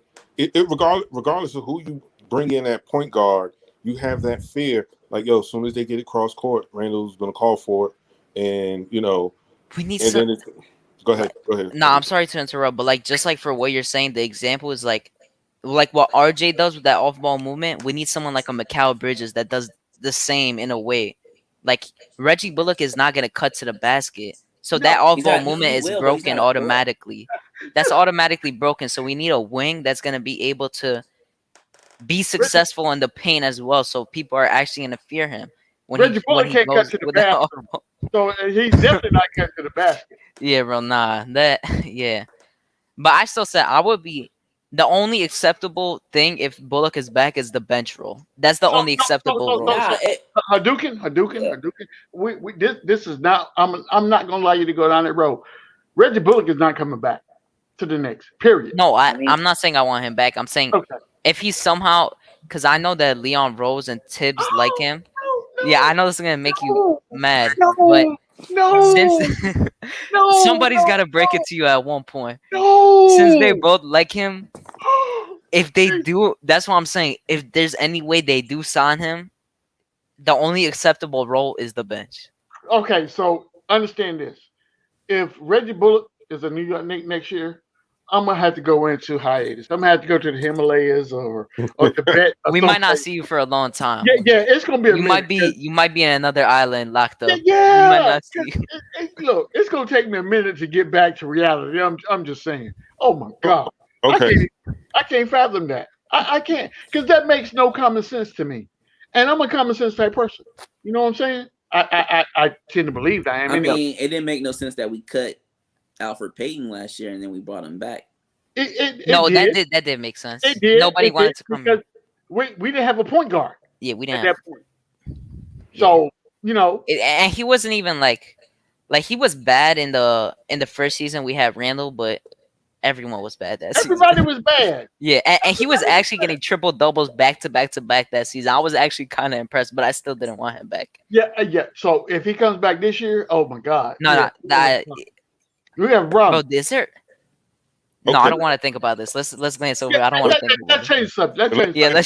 I don't want to talk about EP. Y'all are depressing me for real right now. Yeah, there is a path for us to bring back all our same players. Whoa. Okay, we're not talking about it. Okay, we're not doing that. We're not talking about that. Doing this whole run. But at the wing situation, I looked at the wings. The only way we realistically bring Bullock back is if nobody out of the 9 people above him sign with us. That's the only thing. Let's let's say we make the trade. Sexton is our guard. $6 million out of the possible 55, close to 60 million that we have in cap space. So we still have $50 million left. Which wing are you looking for with the guys that we're going to possibly have? Collin Sexton, RJ Barrett, Mitchell Robinson, Julius Randle, Dougie McBuckets, Lonzo. I said this. Did I not say this the other day? That legit, like in that lineup, he kind of fits perfectly, if I'm being honest. And he's been driving more. Like when he was with us, he did not know how to drive for the life of him. He actually knows how to decently drive, and he averaged like 13 points on really good efficiency with the. So if we got Sexton, we would need a point guard, a shooting guard, or a small forward. Is that correct? No, because I was still playing. Like I know people. I saw some lineups saying get Lonzo and get Sexton. I like that. No, because that's way too much money. No. I'm not doing that. Yeah, who's gonna pay for that? Yeah, who's paying for that? Who's gonna pay for that? Really? Think about that for a minute. Sexton is only $6 million. No. I know you're thinking about it just for this season, but you got to sign Lonzo right away to a contract. Randall and RJ and Sexton are all up for the next season. So that's where you get put in a tough situation. But and then other teams are gonna know that you gotta pay them, then the value decreases. Yep. That's what's happening with Sexton right now. Okay. It kind of is. So then you just get rid of Sexton. You gonna sign him and get rid of him? That could be an option if you don't want to sign him. That's what our Randall wouldn't be back. Yeah, but I wouldn't. No, but I would rather keep probably Sexton over Lonzo. Y'all making my head hurt right now. I don't like to have headaches this late at night. I feel like this is why I feel like you Lonzo would be a good fit because he's 6'6" and he can defend and he can shoot. He shoots threes at like 38, 39%. So he can. How much is he worth? He's no. You see, I'm trying to say it, but like the way it's gonna sound is like the same value for Sexton, just because we don't have enough players. Right. Okay. Regardless of that, so I would tell you. I feel right like now, he's 6'6". He's 6'6". Hold on. He's 6'6". So Sexton is 6'1". So Lonzo can always stick the 2 guard because Lonzo can definitely stick multiple positions. You put RJ at the 3, and then Lonzo can easily be that floor general type point guard still too that gives us easy baskets. Now you see, so right now Lonzo Ball is making $8,000. $8 million. I'm sorry, not $8,000. $8 million. The Pelicans $8.3 million. They're not going to match any offer over $16 million. At least that's the word on the street. They're not going to go over $16 million for. I would pay Oh. him 17, 18. Wait, when did you see that, Chuck? Because the thing I saw a few days ago is that they're not paying over 20. But I did hear now that they're not really looking to match him in general like as much. But I don't know. I would go like and then Yeah. you have a backcourt. So I think a team of Mitch, Randall, RJ, Sexton, and Lonzo can make a playoff run. And if not, let's just say Randall doesn't crap out, fall out. You don't have to re-sign him, and that money comes off the books. If let's just say Sexton is the odd man out, you can trade Sexton and get some value back for him. So you know what? In a perfect world, in your scenario, it works fine. But I'm just trying to figure out who these people that you negotiate with. Who are these people? Yeah, I was about to say like, I think he's definitely getting at least 19-20 mil. I think that's just like the market. That's like the basis right now. Like Okay, 20 so mil if is you like got getting 20 mil, 15 mil right now. We still got what, 30 million left? No. Wait. Let me just say this real quick. So, okay, so we do a sign and trade, or if they don't match, this is even better. But if we do a sign and trade, we give them like a pick and a player probably. That's probably what it's gonna be. And then if you trade for Sexton, it's gonna be a pick and a player. You would hope it's not from this draft, but it's a lot of it's a decent If we got asset. let's just say we traded 21. Let's just say we traded 21 for Lonzo. That's way too low. For Sexton. No, ain't nobody gonna do that. Yeah, nobody's doing that. Ain't nobody doing that. Why wouldn't you? You get that? You're definitely getting two better players than you would at 19 my God. 21. No, didn't you say you said 21 for? He's not saying that we wouldn't do that. He's saying that they wouldn't do that. Exactly. No team in their right mind. So whoever that general manager is getting fired on the spot. I'm telling you right now, if they make that trade. Why would they get fired? Fire. If they're trading Lonzo for the 21st, if they're trading Lonzo, if they you just said that they don't want to match him, so they're getting a pick back for him. They're getting something back for him. No. If they don't want to match him, you still have to sign and trade. Is that how? Trade him. You don't have to. No. I thought you only sign it. I thought you only sign and trade if you guys are like you guys both are trying to give him the same amount. If you're both trying to bid. Oh, so if they're not matching it, you don't gotta trade. You don't have to give up an asset. No. Yeah. Okay. You don't. No, but I'm saying in the scenario where you have to sign and trade, you're gonna give a player. But if it's the other way, which it most likely will be, I think we're fine. But I don't know. I don't see how, like, the main thing said about Lonzo, and I wanted Lonzo in the trade deadline, is that his passing is like he's still put at the shooting guard technically when he plays on the Pelicans. Yeah. So he's not the main ball handler, and he doesn't drive into the rim. But he has defense and shooting. We would have Sexton. Yeah, but that's kind of like saying the same thing, just because the playmaking is the same thing for Sexton. So it's like, but Lonzo, you're bringing two people in. Than Sexton. That does the same thing. You got two people playmaking. I'm just saying these two players have the similar thing in which their playmaking is being questioned. So if you're getting both of them, that's kind of a weird situation. A double negative. When Lonzo was on the Lakers, he was definitely. No, I agree. He's a good playmaker. I'm just saying you're kind of putting yourself in a weird situation. So let me ask this guy. Because he hasn't been the main ball handler on the team. Who are we giving up? That's what I'm saying. That's why. Hold on. Who are we giving up? We don't need a point guard to actually do that. We don't need, if we got Sexton and Randall and RJ, we just need a point guard that's gonna get us easy baskets, shoot threes, and play defense and rebound. Ain't that what Lonzo do good? I mean, no. The main reason we want a point guard is to play me. Yeah, a point guard is to facilitate your offense. That's his job. If we have RJ, Randall, and Sexton, the point guard is not going to have to do too much. All those people you just named are not point guards. None of them are point guards. The point guard's it's job. only one ball, y'all do realize that, right? Listen. One ball comes up the court. Once it crosses half court, it's the point guard's job to facilitate the offense. Period. Everyone else has a role to play in the offense. That's how the offense is run. You know, So what? No, this is where we are. We've become enamored with a point forward in Julius Randle, right? Because we haven't had a point guard, so we're used to the offense flowing through Julius Randle. That's not how basketball works.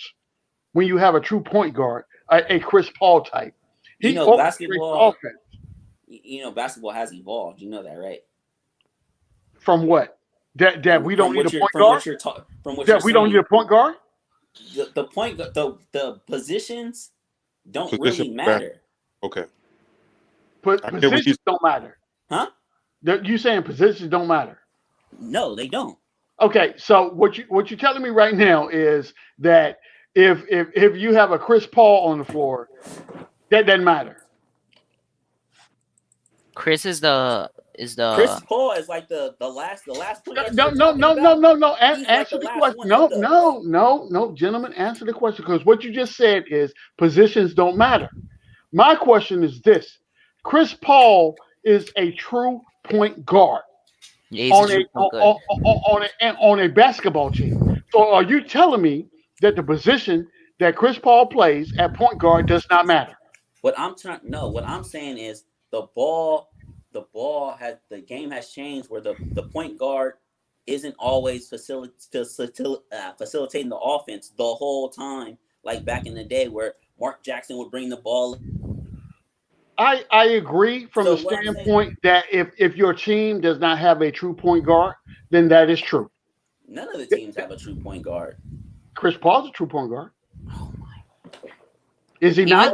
Even though Lonzo plays off the ball, he is like the closest to one. Just like because a true point guard, right? He looks for the pass more.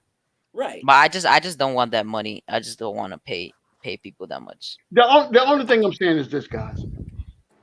I think that we get over. What's the word I'm looking for? I think that we get infused from the fact of when we're talking about, what these guys do when they're on the floor, which is fine. Julius Randle did an outstanding job last season, but that is not what New York Knicks basketball should be about. What I'm basically saying is playmaking and facilitating are two different things. Okay, wait. Okay, Zach said, hilarious. Salute, by the way. Hilarious positionless basketball is what he's saying. G-man. Lonzo can play on or off the ball and makes his teammates better. He's played off the ball one season. Yeah. Okay. Fine. Okay. I think he. No, the thing is that you guys both confused each other because you guys literally were kind of saying the same thing and not saying the same thing at the same time. At the same time. It was just like I agree with you. Lonzo I think would be like, I would only get one or the other. That's my take. I wouldn't take both. I don't need both. Yeah. Yeah. That was my thing. I see Lonzo. Well, I say get both because I feel like you can, if Lonzo's the point guard, let's just say if he's the starting point guard, then Quickly and Collin Sexton can both play shooting guard. I'm just trying to figure out there at that two positions too. Tell me how you pay for that. That's all I'm saying. How do you pay for that? Well, if Lonzo's worth $20 million and Sexton's only worth $6 million, that's only $26 million. Did you think they come in here for that price though? Really? Yeah, Sexton is $6 million. Oh my God. No, yeah. G-man. Sexton is on his last year, so he is $6 million for this year. He's $6 million for sure. Okay, so yeah, that's why I was saying you guys are kind of confused with each other. But the thing is, like, the best part I would say, even though you are giving assets for Sexton, is that if he doesn't work out this year, it's easier to move him. Because if he was signed to a contract like Lonzo, it would be harder. Who are you giving up for Sexton again? I said I would. And then hold on. And then who are you giving up for Lonzo? We wouldn't have to give up nothing for Lonzo. What? Oh, Lonzo's free agent. He's a free agent. Okay. No, yeah, Lonzo. If he's not matched, I think that's I don't think he's gonna be matched. I don't think you're gonna have to give assets. But for Sexton, I will give, because IQ wouldn't make sense, and you're not giving RJ Randall or Mitch because they already got those positions locked up. So the main pieces in that gotta be Obi Knox, I would give a 21, and I will give a 2023 pick. So they okay. So they have said they wanted 2 first-round picks, and I don't think that they at least said, from my understanding, what years those picks coming. Yeah, that's the question. Because the thing is, I don't Yeah, it really could be want a to pick trade. from a couple of years from now. It doesn't have Yeah, to be, so if it was if they asked for Obi Knox, 19 and 21, we're trading 4 players for one, and I'm not trying to do that. Yeah, if we I would, did Yeah, that, it would have to at least that's be yeah, like a exactly like what big we back just or saw. like 75%. I would be fine with trading 3 players for one, because that other pick is gonna be in the next few years. That's fine to me. I just don't want to trade both because we're still gonna be able to get 3 rookies, and in Yeah, general, we didn't think we were gonna be able, we're gonna draft 4 rookies. right. But And now if I'm it's a starting to pick, take it. It might be a little more of a possibility unless someone drops that they and if like. it's a pick for a next years later, we can also, if we ended up, let's say we do end up getting Sexton, and then if we traded him, we can eventually try to get that pick back. Oh yeah, and by the way, just like I've been saying this for months, July 29th is where we figure everything out, and that's literally in 2 weeks Yeah. and Yep. a day. That's crazy. That's Yeah, literally crazy. it is. It That's is. so crazy. I, And I then said that is insane, bro. I I said don't. that on somebody else's show earlier today. I was like, you know what? The deadline is coming, and all these hyperboles and everything. 29 is legit the deadline for us to see legit our whole entire roster change. Yeah, that you factual. That's facts, Duke. For real, for real, for real. Because like once you pick the player, the pick is not as valuable. Yeah. We all know that. Yeah. Yep. And I'm pretty sure Leon Rose is smart. I'm pretty sure the front office is smart. I still don't fully trust them because you can't trust someone without them really doing much yet. So this True. this is the off season. I see what they are thinking.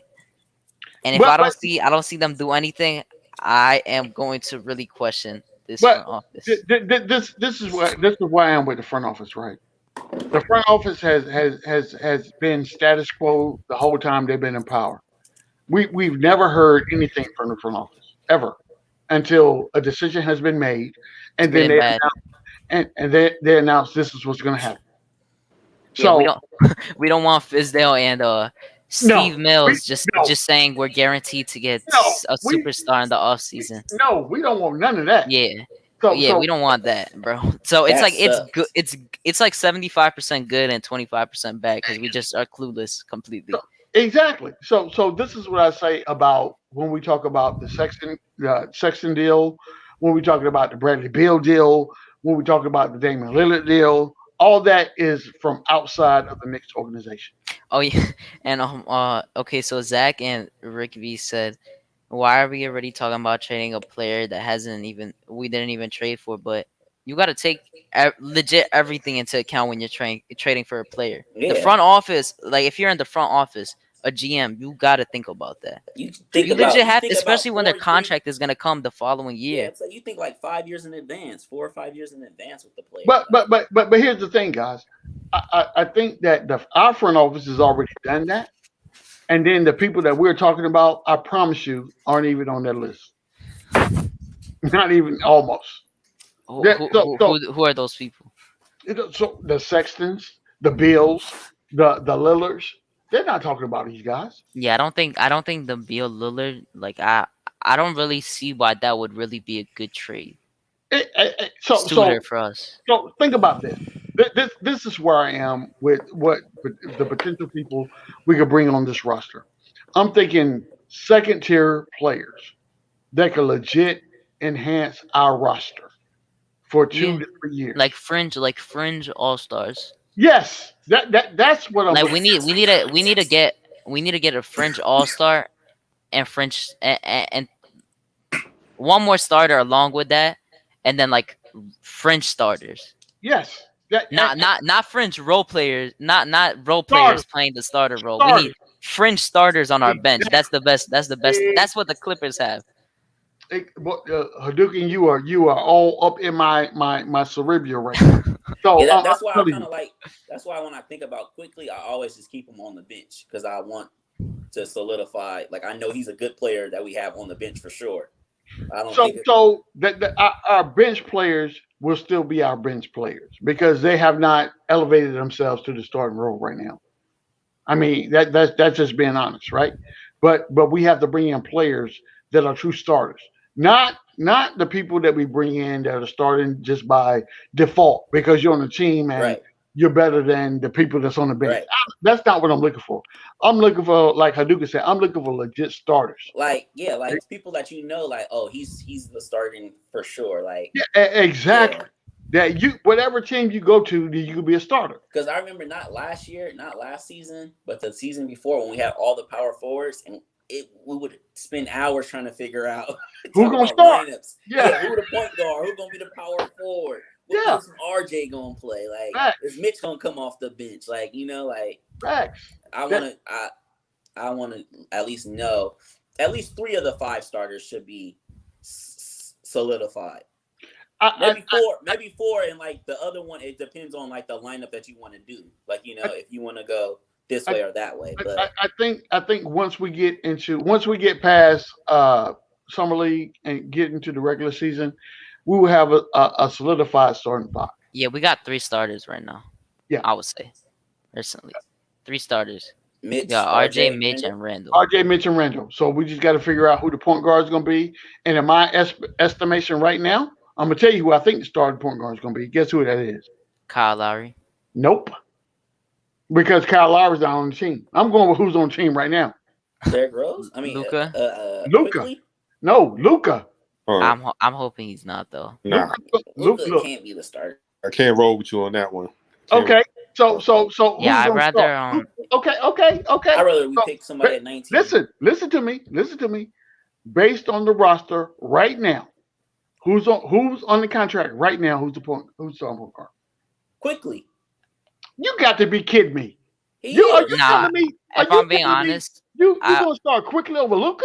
I would still do that just because from like what he does, he doesn't really like. He's not really too much of a finisher, if I'm being honest. He goes more like they're kind of the same in a way, where they go for threes, and they're shooters, but he does have Luka Vildoza does have the playmaking edge on him, but at the same time he's kind of doing the same exact thing, just with a little more. But what's his name? IQ I think would score more than him. Okay. That's the thing that would cancel it out. I'm not talking about scoring potential. I'm talking about somebody that can orchestrate an offense on the floor. Our best lineup would be Quickly at the point guard. When is Quickly showing you that he's a point guard? He doesn't have to be the point guard. We have Randall. He has NBA experience. I wouldn't. He has NBA. Yeah, exactly. He has. Okay. And he's shown playoff in the bright lights. He's ready for it. Okay. The playoffs, he showed that he was okay. Give it to me. I'll make something happen. Like, he didn't fold under the pressure. Like him, and that's when I saw flashes from Obi. Like, okay, these kids have come to play. Yeah, that's when I did. Yeah, even though Obi was in the playoffs. IQ scored like 12 the first game, and then he scored like 4-0, and like he didn't do that good, but I like the quality of shots he was taking. He was just missing them, which I'm fine with. I'll give you guys all that, but I'm telling you right now, I need someone on the floor that can orchestrate the offense. Are you telling me Quickly is able to do that? But what I was trying to tell you earlier though is that person doesn't have to always have the ball in his hands to orchestrate the offense. I'm not saying he has to have the ball in his hand. I'm just saying the point guard has to be able to orchestrate the offense. That's all I'm saying. Yeah, I just think like they kind of like when I was watching Argentina just now, like play USA. When he plays in lineups with Campazzo, let's say, they're kind of on the floor, different times, but at the same times, also sometimes Kondo Campazzo is mainly the ball handler, and then Vildoza takes that partial role. So I feel like him and IQ kind of have the same role, except IQ is just a little more scoring. That's why I would rather give it to IQ, just because he did have that 1 year already. I know he's younger, but he already proved that he could score in the NBA. I know Vildoza is scoring threes in FIBA over NBA players, but that's completely different to me. I don't know. It is. And I agree 100%. Haduka. I agree. And this is what I want. I don't want people to get confused about what I'm saying. Right. When you look at what Vildoza is doing right now, he's solidifying his position. He can handle the ball. He can shoot a three. That's great, but that's not what impresses me the most. What I need for him to do is be able to bring the ball across half court, set up the offense, and get everyone involved. That's what I'm looking for. Everything else after that is extra. I need a point guard in the sense of the word, a point guard. You understand what I'm saying? Yeah. Well, then Luka's not that either. Yeah. We don't know that. So how Then can we you say can't he's the start starter him. then? Yeah, we Over can't start Luka? him. So are we saying that Ob is? I'm not Ob. I'm sorry. IQ. IQ is. Nah, but No, but he I've just seen him play more. Okay. So help me out here. What I just said was I'm going with the guy with experience. Right. So you're going with IQ because yeah, of that's the main thing for me, the experience, Yeah. and just that I haven't really seen him like he's Okay. going against. I know he did that against Team USA, but he scored like a few threes. Like I haven't really been impressed with him. I'm impressed that he's making tough threes. Other than that, he doesn't really impress me. He hasn't impressed me that much. Okay. All right. For the record, I'm taking Luca, but I go with you guys. If you want IQ as a starting point guard, then I give it to you. But me, I mean, I know none of them are gonna. I know none of them are gonna start, but yeah, no. They gonna get a point guard before. Yeah, but in this yeah. Yeah. If they don't get a point guard for the what is it, like the 70th season in a row since this had I know I'm over exaggerating obviously, but if they don't get a point guard again, we're literally just gonna be asking the same question. Yeah, again, and Yeah. I don't want to have the same. Yeah, I don't. It's starting to get annoying. It's getting really annoying at the end of the day, for real though. So let me ask this: What are y'all feelings on Duncan Robinson? The pricing is bad. The player is good. That's what I can say. Yeah, I agree. Look, I couldn't say it any better. Yeah, that's like the perfect. That's literally it. Like 20 I would mil, rather have Lonzo. you could catch me somewhere else, bro. I'm good. You could catch a plane ticket somewhere else. You're not coming here for 20 mil. I'd rather give that 20 million to Lonzo over Duncan Robinson. I agree. Yeah, for that, I agree too. Because Lonzo shoots 30. Just like looking at going by the stats. And that's probably the only thing we've all agreed on the whole show. Yeah. Just going by the stats, Lonzo shoots 38% from three. Duncan Robinson shot like 39%. Yeah, no. Last year.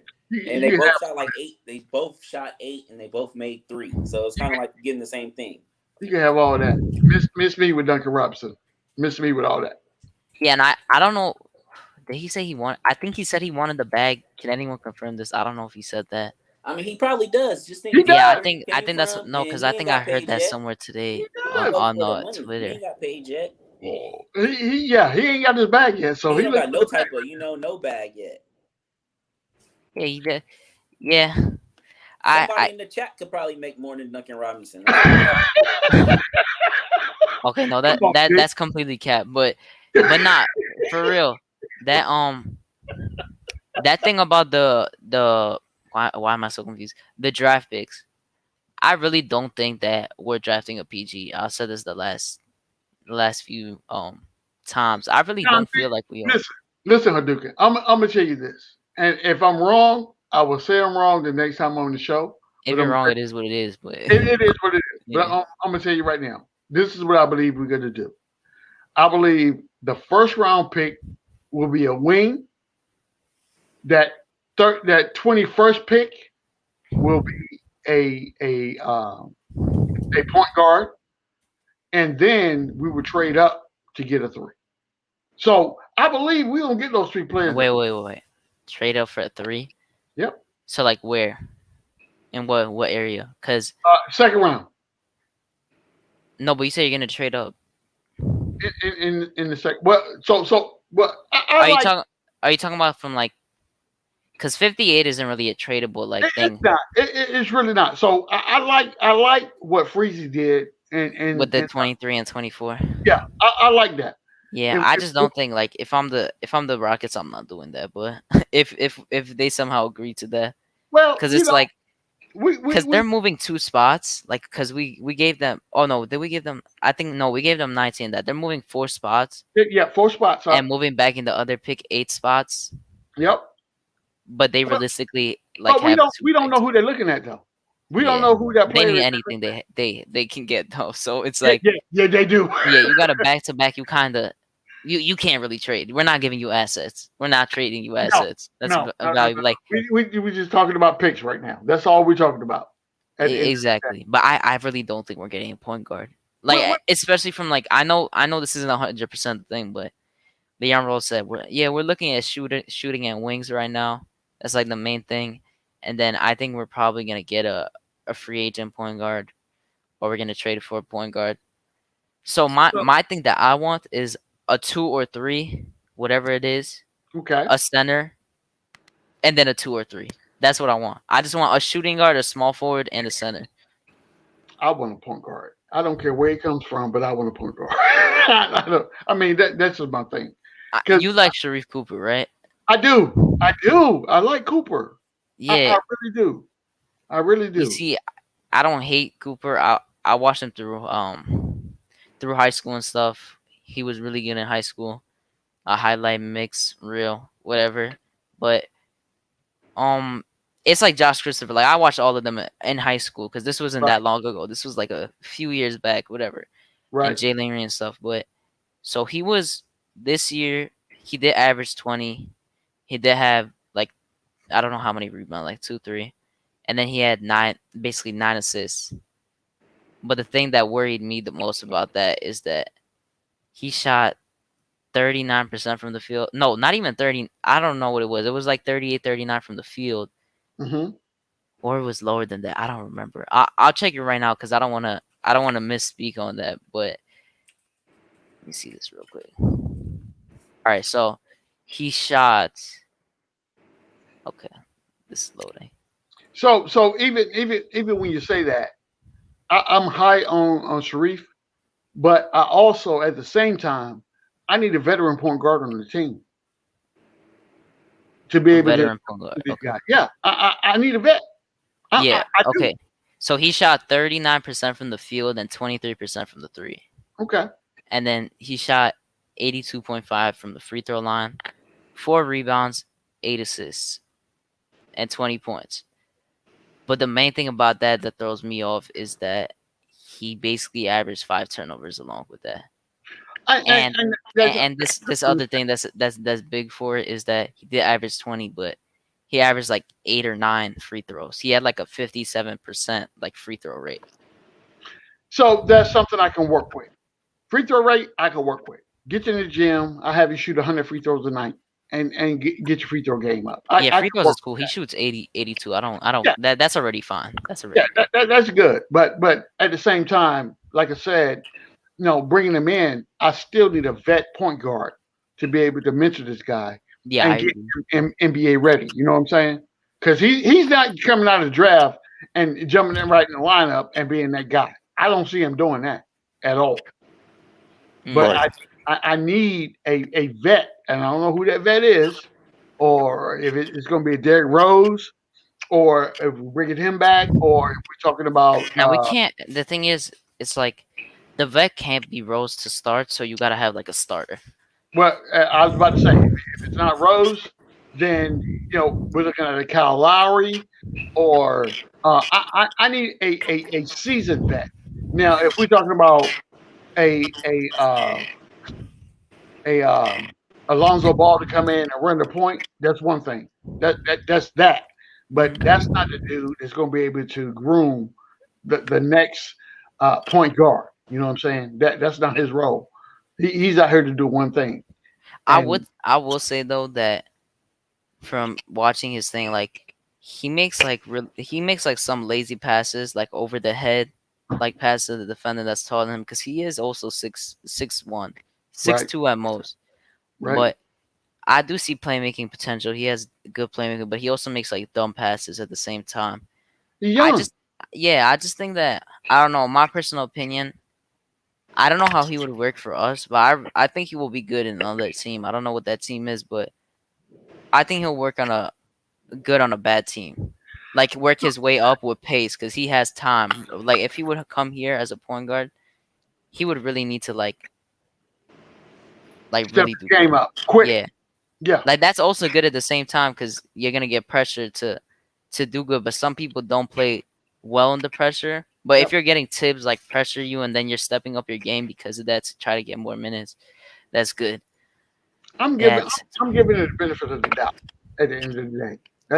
I mean, I like this kid. I don't know why. I can't put my finger on it, but I like the kid. I like what I've seen in his production and just his overall um, mentality. So I mean, I can't put my finger on it, but he definitely will need an NBA vet presence to be able to get him to the next level. yeah. Manchild said Jared Butler is my favorite with the 19 pick and Murphy or Duarte with the 21 pick. Eh.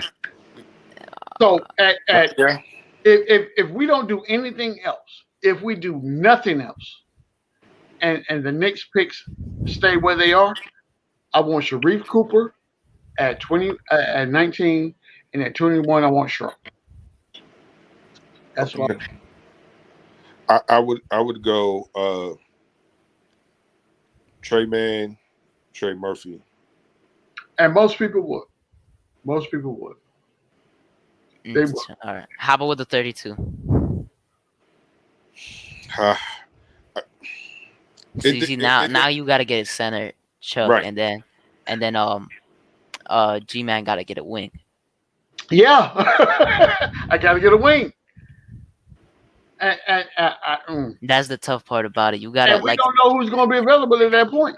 you see, it's like the centers are kind of like whack after Nope. the first round. Nobody is looking for a center after round one. Nobody. That's what I'm saying. Like we got lucky with Mitch. People they got the Nuggets got lucky with Jokic. Yeah. Like Super lucky. yeah, Yeah. you don't get a like I think that's kind of proven. Centers are really hard to get good in the second round. That's a fact. That's just in general, and like good talent in general in the second round. But centers should be like the most rare to get.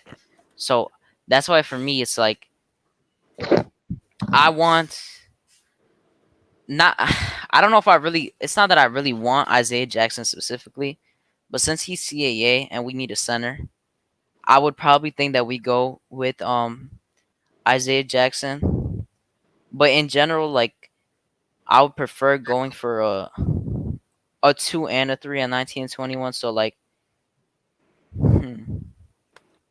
with one of those picks, I would pick Josh Christopher because I'm high on him. I like Josh Christopher. I would pick him probably with 21 because I feel like if they do want him, I see him as a talent. So I don't see him dropping to 32 because it's so like No. the 20 to 35 is so random. Like you could really go either way in those areas. I agree. Yeah, I agree. it's really just whoever you want at that point. I So agree. if a team wants Josh Christopher, because the shooting guards in the later area are kind of like the point guards are stacked. There's a lot of mid point guards, Yeah. but the shooting guards, like you got Keon Johnson, Jalen Green, Moses Moody. What's as a shooting guard? Book Knight. Oh boy, if I could get look, don't start me talking about Book Night. Let me hear it. No, I don't What wanna would you have- give up for Book Night? what I gotta give Depends up on the pick. The pick, like what. what pick you think he could get at. So The I think highest Book- he could, lowest he Book could Night drop. is probably going to go in the top 15. I gave him top 15. Yeah, 100%, 100%. But I don't think that we could trade up to the top 15 to get a Book Night. I think we can. Well, are we willing to do that? I wish we would. That's the question. It's I if wish they we want Book would. Night. If they won't Book Night, but I think don't- they do.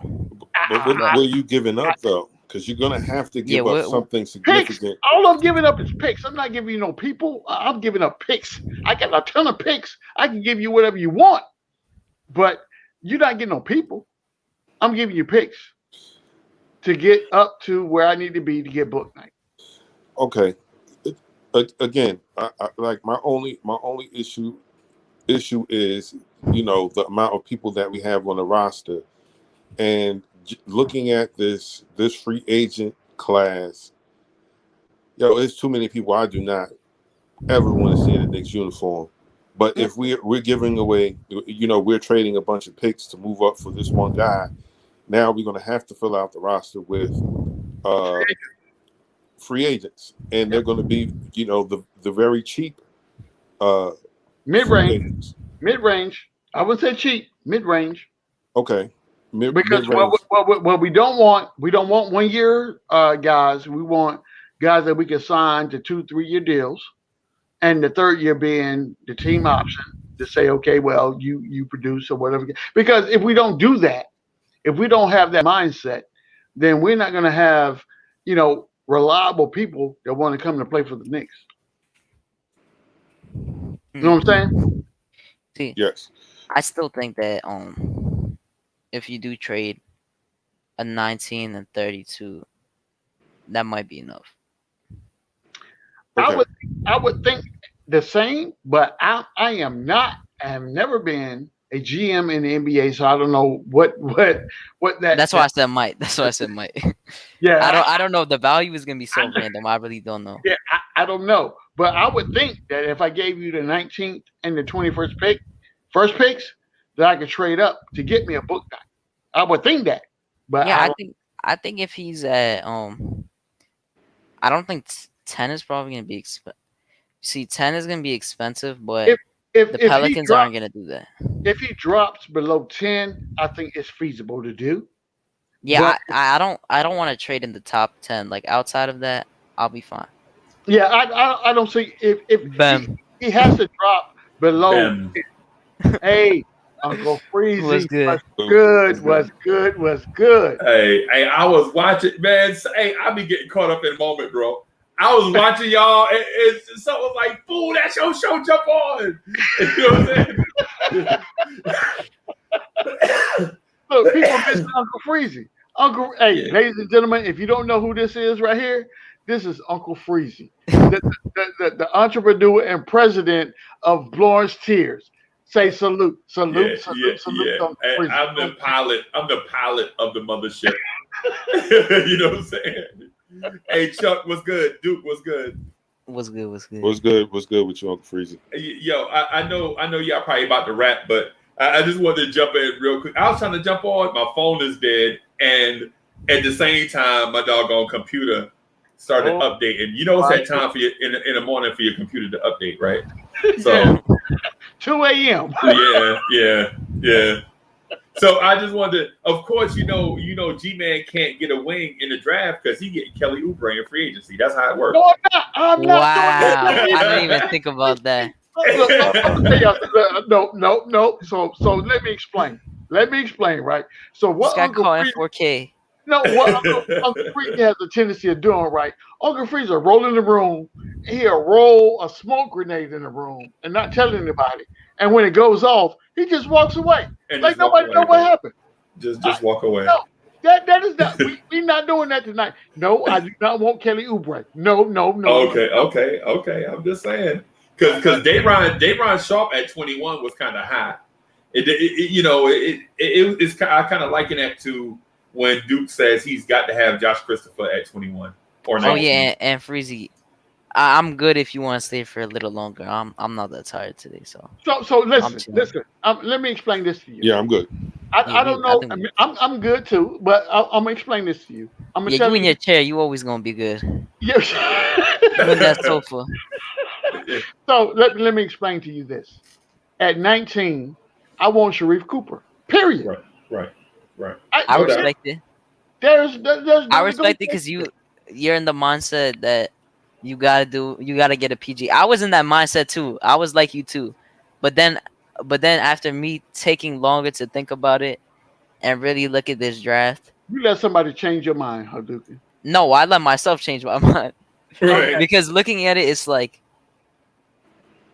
I think the wings are gonna be the best in this draft. I don't think the point guards are.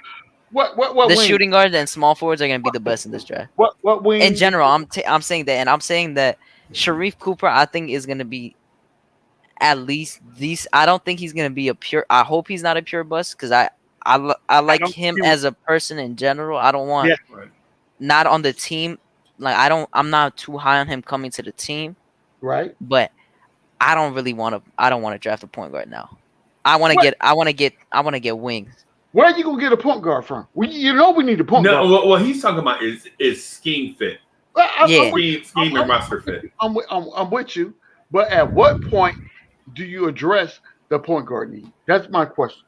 Free agency or you trade. Oh boy, Collin Sexton. Did you know what we were saying about Collin Sexton? So I heard you. I'm just don't. No, I know. No, I thought you were gonna say your take on it, because I don't even know what your true take on it is though.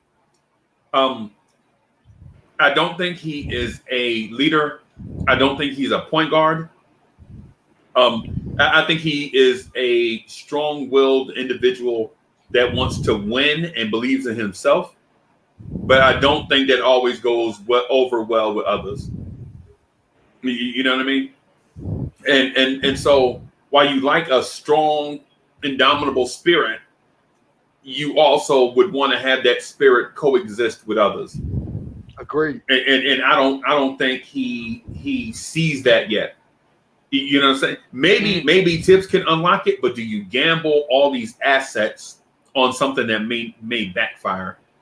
I'm just gonna say this real quick because I don't want to go back to the Sexton thing, but do you agree with the sense that Randall and Sexton were kinda in the same situations? The way we looked at them, because we looked at Randall kinda in the same way, if I'm being honest. Yeah. That you see, okay, that's all I needed to know because it shows that if you actually get a good coach and you have decent talent around you change. But we're talking about changing the mental aspect of his game. That's what I'm saying though. Yeah, not the physical stuff that he could do. That's on talent. Right. All right, now we could go back to the other thing. Right. So we don't take long on that. All right, what's good, Khalid? Is that Kelly, what's good? What up, brothers? What up? That's fish. That's fish. Yeah, What I up, just bro? came back. I accidentally clicked out, and Uncle Freezer was gone. All right, but we were talking about the Sharif Cooper. You said at 19, he said that Sharp is too high. I want Sharif Cooper. Oh, you like That's Sharp? how- You like Sharp, G-Man? I like Sharp. I like Sharp. Listen, I like the whole scheme that Freezy put together when we did. Yeah, I saw the hypothetical. The hypothetical. I saw it. Yeah. If we could do that, oh my God! But if we can't, and the draft stands pat at where it is right now, I want Sharif at 19, and I want Sharp at 21. 21. How about early 32? Sharp? If we pick Sharif Cooper at 19, if he falls to us at 19, and we pick him, Oh, he likely will. He's likely I wouldn't going really to. be mad if he was a bust or not. That's how bad I think we need a point guard. Okay, that's not me. No, that's not me. I think he get the job done. I mean, I'm not gonna say. You know what I feel like the fact that they actually took a point guard finally is like, all right, bet, like someone that I actually believe can be that point guard. It's like, okay, but they made that decision. But let's not get it twisted, right? If we pick Sharif Cooper at 19, at the same time in free agency, I need a vet point guard to be able to come in and be able to educate the young fella and teach him the ways of the NBA. You know what I'm saying? And then that Sharif guy would be the future franchise point guard for the Knicks. That's how I look at things. You know what I'm saying? Right. I feel you. I would say if you go Sharif Cooper, you definitely go get a vet point guard, somebody who is not a threat to have this kid buried on the bench for 4 years. Right. but somebody Right. that can mentor him and provide you with quality minutes. Yes, sir. Right. Yeah, and so where do you find a guy like that? Is it Rajon Rondo? Nope. That would be a good No. one because he would be cheap. No. No. No. No. No. No. No. No. No. No. No. And I'm gonna tell you why I say no. Because at the same time that you're trying to develop this young guy, you got Knicks fans are going to expect whoever the starting point guard is or that vet point guard to be able to produce on the court. First of all, and I'm not saying Rondo can't produce. That's not what I'm saying. What I'm saying is we need something a little bit better. You know what I'm saying? In my mind, I got two names and two names only. Derrick Rose or Kyle Lowry. Those two names. I knew you was going there. Those two names. That's it. That's it. Right? That's it. If we don't get those two guys, one of those two guys, in back on this team and under contract, then we're gonna have a problem. Because we're not getting Chris Paul. That's who I would love to have, but we're not gonna get him. But Derrick Rose or Kyle Lowry. Those are my guys. I strongly feel that's what they're gonna look for in free agency. Oh, he drinking the North Carolina Kool-Aid. That's why he got to have Day'Ron Sharp. That's why he got to have Day'Ron Sharp. But look, you know how I feel about Sharp. You already know how I feel about Sharp. You already know. I'm just saying. I'm just saying. Right. But at the end of the day, fellas, it's about this, right? We saw potential in our team last season, and that was by accident. That wasn't even by design. That's about just guys being hungry and saying that, I know I'm on a one-year deal. I think I got to go out here and audition every game for my next contract, and that's what they did. And that got us to a 9-0 winning streak, which I think propelled us to a point where our success was a little bit over-exaggerated. And then we were the number 4 seed in the Eastern Conference. I'm like, oh my God. So what happens after that? And then we are matched up against an Atlanta team that kind of brought us back down to earth real quick. I'm just saying, at the end of the day, we got tapped on the back of the head, like, hey, welcome back to reality. This is where we are. You're in Atlanta, and you could probably win a game or two, but understand. What's sad about that series, there wasn't too many good takeaways, man. Except for the young guys, like Kelly, I think that I look at it like this. I look at it from the standpoint of knowing where our weaknesses lay, and then know what we need to address in this offseason. Right. And wherever those gaps are, we know what we need to do to address those things. And as long as we do, I'm good. My problem is if we don't. Yeah, like that's my problem. That's why I feel like what's the takeaway? Like I didn't really see no adjustments, like except for Rose being put in the starting lineup. I didn't see no adjustments. Well, if we're talking about postseason, there were no adjustments in the postseason. We had one of them teams that we couldn't. And that's my say in the postseason. So this is what I would say.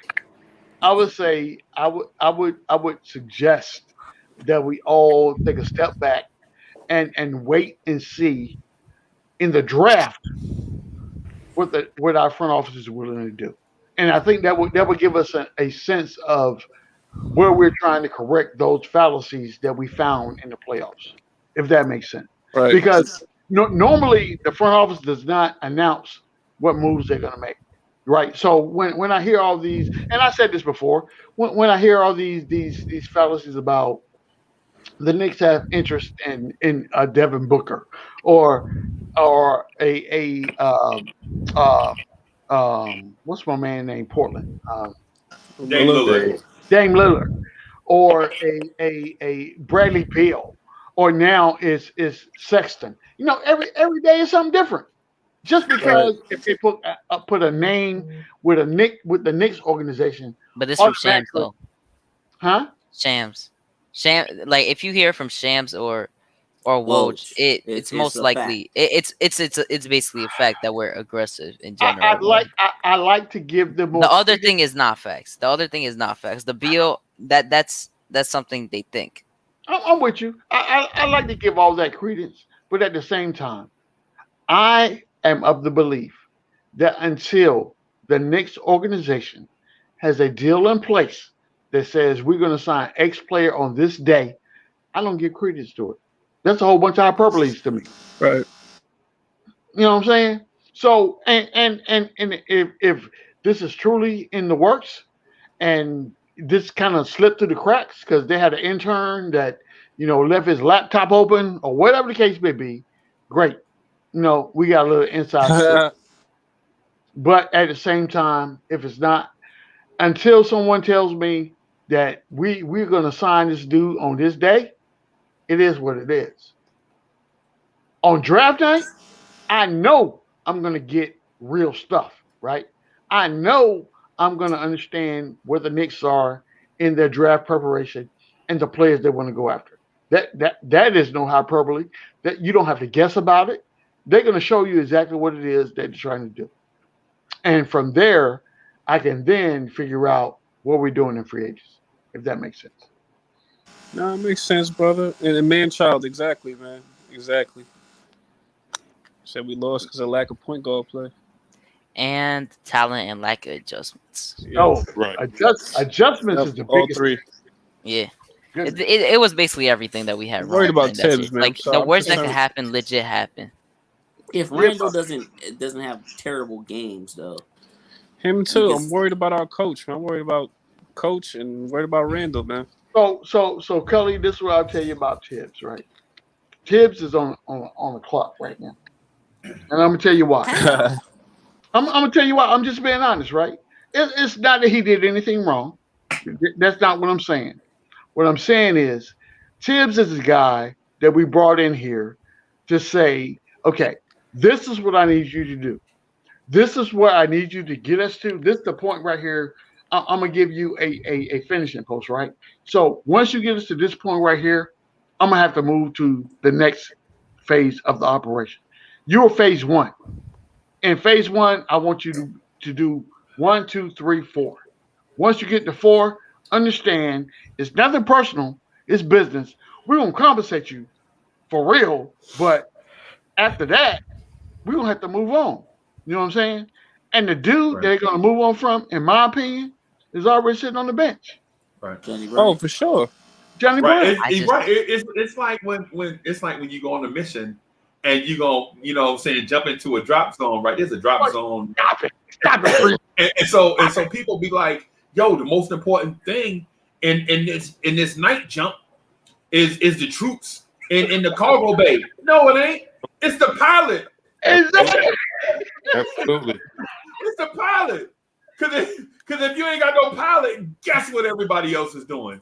Dying. Right. Walking. Yep. They walking. That's what On they the ground. doing. Yeah, you know what I'm saying? I just seen something good and interesting. I searched up just a mock draft, and this is one like from I think it said 2 hours ago. Mm-hmm. It's from NBADraft.net, and this I'm really interested in this. Okay, so they picked for us at 19 Trey Murphy, 21 Josh Christopher, and then at 32 they got Charles Bassey. And that's filling up kind of everything at the same time. How you guys? I think Chuck, you like Charles Bassey, right? I think you were the one that was talking about him, or was No, that was me. Else? Oh, that was you. Well, it might have been both of us. Might have been both of us. Yeah, because I know one of you been saying it for a few days now. Said him this morning. Yeah, the Charles Bassey. That would be interesting because you're kind of filling out like if we somehow get Trey Murphy and Josh Christopher, Yo, I'm that okay with that. I'm okay with yo, Josh that is Christopher. fire. Yo. So Hadouken, I want you to look at Uncle Freeze's face. No point guard, right? So what? This is the same conversation we had when we talked about building the Knicks for championship contention. Same conversation. Same players. Same. I like I'm that. not. But someone I'm actually mock draft us, and I'm surprised that they did that. Because it's like, I think I kind of convinced Freezy because he. I remember when I did this a week ago. I was like, it might seem a little crazy to get Christopher at 21, but it makes sense. And I think that if we do somehow get Murphy and Christopher, and then we get a big like Charles Bassey, like a big in general, in the 32 spot, I think that's perfect. I'm all for it, man. I'm all for it. I'm going on record and saying this. If the Knicks don't draft Trey Mann, I'm jumping out of a plate glass window. If they don't jump Really? on, if they don't draft Trey Murphy, I'm diving off a bridge. Right. If they don't draft Trey Mann, I'm jumping my fat rump out of a plate glass window. Yeah, that's me if they don't get Josh Christopher. Right. And so last year I made the comment. I said if the Knicks draft Tyrese Halliburton, I'm jumping out of a plate glass window. I'm not gonna lie, I was the same. Yeah. And so now I regret not having Tyrese Halliburton. Right. But listen, Freezy, this is what I need for you to say. When you go to sleep tonight, when you close your eyes and you turn on the ocean, the waves crashing, that sound that helps you sleep. You know what I'm saying? When you do that, I need for you to hear Sharif Cooper. Cooper. I'm okay with him too. Yeah, that's who I want. I want Sharif. If we don't get Sharif Cooper, I'm legit gonna have to get on a jet plane and fly to New York City to figure out who didn't draft Sharif. I'm okay with him as long as we get the other guys, Trey Murphy. I couldn't see us like, let's just say like, all right, 19 we didn't pick him, 21 didn't pick him. But if he's still on the board at 32 and he's not gonna be on the board at 32. Nah, he ain't gonna be on at 32. He's not gonna be on the board at 32. Let's be honest. Who says you can't trade up into that area?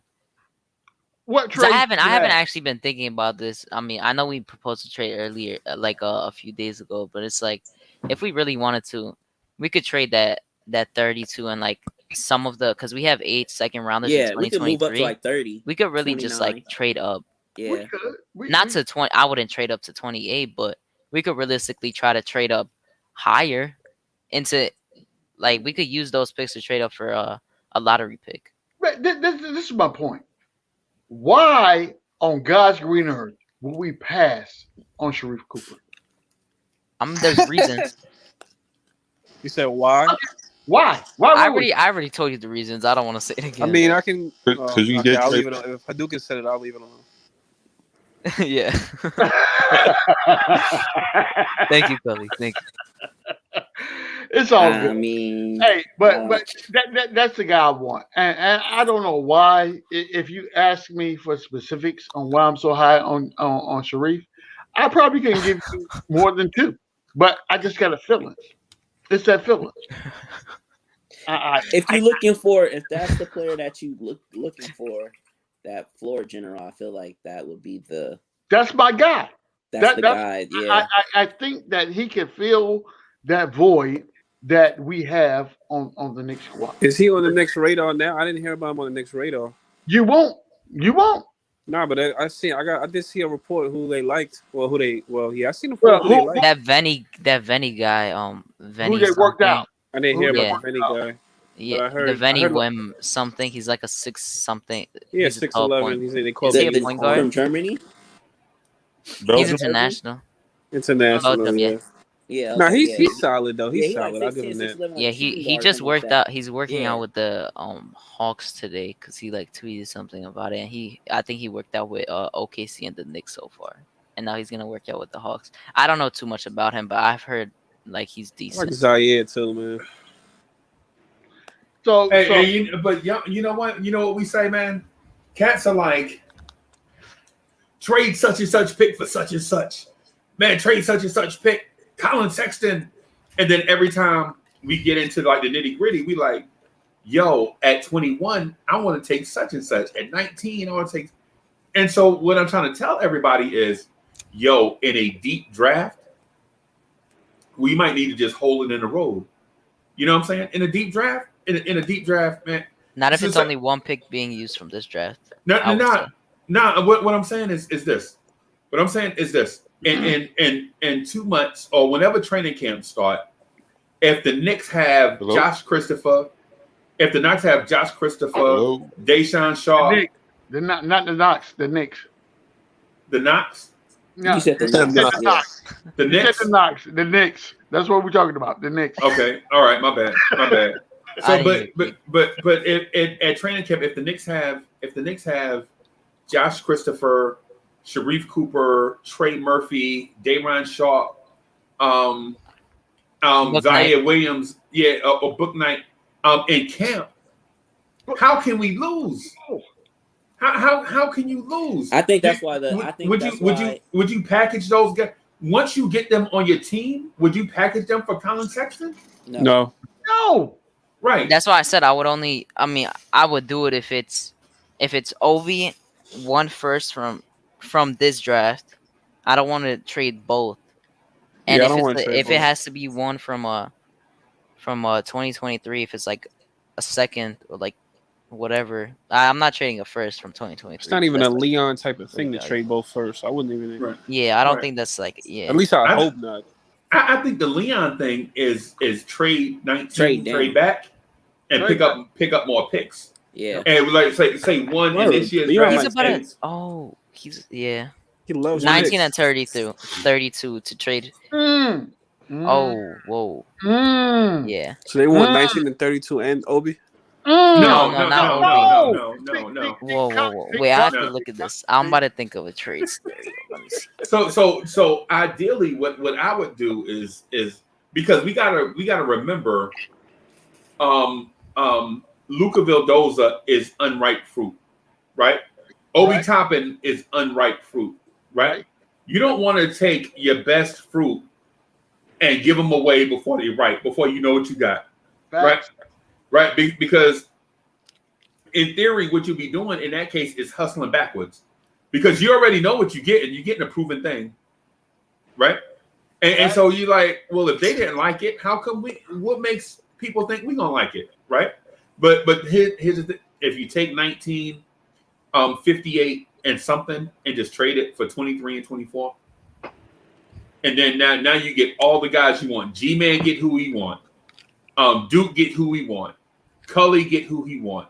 I get who I want, right? And then you put them at the end of your roster, which is cheap labor, because those guys are only going to be making about $4 million a piece for the next 4 years, right? And then if you go talk to Rajon Rondo, he's straight up telling you, "I want 2 years, $31 million." No, I'm not getting it. You want 15 mil a piece for Rondo? No, I just don't want him after what he did for the Hawks. Like he was just like so lazy for the Hawks. Yeah. And then he went to the Clippers and he played, and then he got his minutes taken. Do you think it has to do with the coaching? Though? Yeah, he got Lloyd Pierce fired. I mean, he got him. Bogdanovich got Lloyd Pierce fired because Rondo flat out did not play for Lloyd Pierce. Yeah, he did not play. Right, Lloyd Pierce. And listen, he deservedly got him fired though. Right. But what I'm saying is this: the evolution of Trae Young, because it's this. John Collins ate under Lloyd Pierce. John Collins was a borderline all-star with Lloyd Pierce, right? Lloyd Pierce called out of every dead ball timeout. If you watch the Hawks game, out of every dead ball timeout, Lloyd Pierce was trying to call that live corner three that always worked, because if you double team the lob, the three is wide open in the corner, right? And if you don't double team the lob, John Collins is going to jump over the top of your power forward, Yeah, because Right. with Lloyd Pierce, like he would take a lot more shots, but it wouldn't be good shots. Right. Now he's And actually getting like he's taking less shots, but he's taking good shots and on good better shot. efficiencies. But it's the same player coach relationship that Brad Stevens had with Jason Tatum. When Jason Tatum was grossly inefficient, he was like, "Keep shooting, bro. I got you." Facts. Yep. And so it's the same thing Tibbs told RJ at the beginning of the season when RJ Barrett's three looked terrible. Tibbs was like, "Yeah, we need RJ to keep shooting. Keep shooting, RJ." You know what Fizdale would have said? He would have started yelling at him. He'd have benched him. He'd have gave him DMV. Fizdale would have benched him. Yeah, he would have legit benched him. Wayne Ellington would have been in there. Yeah, last I'm year. glad. And the first time I don't know how Fizdale has an assistant coach job. Fizdale, yeah. At least it's not okay. Assistant coaches, whatever. He's bro. probably He had a it better before. assistant coach though. Never mind. He probably. Yeah, I'm just glad no one hired him as a head coach. It's Assistant hard is being fine. He bridges the gap between players and the head coach. He ain't no head coach, man. He ain't no head coach, y'all. It's hard when you got to make them decisions. Yeah, Right. Like his notions was just horrible, yo. When the buck starts with you, it's a lot different. Right. Right. A lot different. When you know the But sub. to Fizdale's point, they did give him a janky squad. Yeah, but his lineups were just trash. Well, that's the line. That's what they gave him, though. No. So you have an opportunity to be able to solidify whatever squad given and get the best out of it. Did Fizdale do that? No, but what I'm saying is they gave him a lineup that the roster was terrible. Well, yeah, he was Cantor. There was times I would see Cantor kill, and Fizz would take him right out. Like I don't know. Cantor didn't even play. Cantor was After a literally while. getting begged to play, and by the after a fans. while. You don't remember? Like he, No, I remember. the first, that was part the of why first time he was KP finally able to play after months. He kissed the Knicks logo, No, I and remember then that. But everyone was like chanting his name. I'm talking about the year after though. The year when we had Portis, Morris, Randall. that his last year, yeah. Yeah, that's what I'm talking about. That Couldn't do roster nothing. right there was that was like you're gonna get fired roster. Like he was gonna get fired regardless. Ricky said Fizdale would have tried to make RJ a righty. He's already he is a righty. That's funny as He hell. just He is plays a righty. basketball lefty. But I know what you're trying to righty. say. Yeah. That's funny as hell. He would have kept telling him. I remember when remember the first game of the season last year? He had I think it was they played the Spurs and he had Yeah, they did play the killing, Spurs. and he had DSJ in there just getting smoked left and right. I think it was by DeJounte Murray. Mm-hmm. And then he kept on doing it, talking about, I want to boost his confidence. The guy's like, what is it? DSJ's grandmother had passed away, right? Or stepmom? His Stepmom. mom. Stepmom. Yeah, the guy just And kept he him got out. injured right after. He And got he got injured hurt. during that time. And somebody came in there and played better than him. I just forgot who it was. They was actually prepared. I don't know if it was Trier at the time or Frank. It was somebody. Moutier? Like, wow. Was Moutier still there? No, The Moutier was there. that Thank was the year after. Thank God he wasn't there either. I think he was on the Jazz by then. But Yeah, it's like, yo, what are you? It's like, what are you doing, Phil? Like, like shut him, up, yeah. man. Yeah, bro. At the end of the day, these guys take advantage for whatever, opportunity they have. I would never make excuses for them. Not even almost. Because that set my team back way back. You know what I'm saying? Now we're back in the 90s to where we have to start all over again in developing the team and what we got going on. I will say this though. I would never hold one person's fallacies against them and say that they don't deserve a second chance. And I hope the best for Fizdale and what he got going on. You know what I'm saying? I'm just happy that whatever he's got going on is not with the New York Knicks. Yeah. Yeah, You know, he can take all that out of here. for real. He could go curse another franchise. Yeah. Yeah, get him out of here, please. We've had enough curses against us, bro. I think we're literally like not going up in the draft in the last 40 years, and then having all those coaching situations. Like something good is bound to happen, right? Like yeah. we gotta at least get the Clippers look at least. Like the Clippers were choking 3-1 leads back to back, and they just could not do anything. Like they were literally cursed until this year, No, as good as they got, and we just can't get out of the curse. I'm with you. Wait, Hey what's the guys, curse? What's the other hey, curse? Coaching curse? well, I wouldn't even say Our that. drafting curse, Drafting is Draft. the Yeah, our okay. worst lottery. right now. Draft because we used to draft it in the lottery, and we don't know how to act outside of the lottery. But I would say Right. this, guys. I thank you guys for being here tonight. You know what I'm saying? But it's time for me to get some sleep. Yeah. No doubt, brother. I got to get up early in the morning, right? But for all those that are here, thank you for being a part of the Blorange Tears family, the Nick and Night podcast. For my man Nick G, Hadouken, D, and You Cully. mean No you doubt, mean brother. Chuck Allen? My Chuck, man Chuck. Yep. my No man doubt. Chuck. Mom, Yeah. Yeah, you look like you're half asleep right now, so forgive you me. get a pass. Forgive me. You know what I'm saying? It's late. I'm No, old. You know Don't what I'm no worry. saying? doubt, brother. This is what we do. You know what I'm saying? This is what we do. But Freezy, thank you for allowing us to be up here and talk about the Knicks. That's a You know what I'm fact. Salute.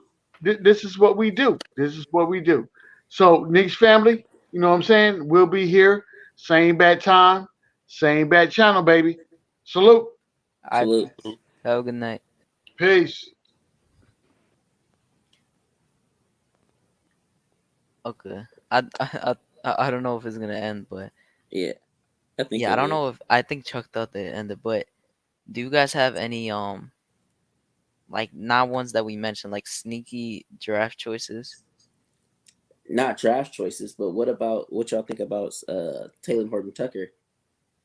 Oh yeah, I saw that in the chat. Oh shit, I was Yeah, on I put mute. that in the chat. Yeah. Yeah, you were on mute. I said Deuce McBride, but no. Taylor Horton Tucker. He's getting a For contract cheap. 100%. Huh? THT. THT. THT. Yeah, for cheap.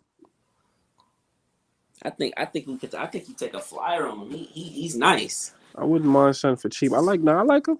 I was saying He's this nice, last and season. I like him. I feel like out of all the restricted free agent, he's probably the easiest one to get because we could force the Lakers' hand easily. Yeah, it's funny. We could really force the Lakers' hand to do a lot too. That's the funny part. Like I just think he's gonna get paid a bit by someone because he's 20. Right, that's what I'm saying. Yeah, that's what I'm saying. Like you can kind of overpay him, but like you're still kind of like underpaying still too at the same time.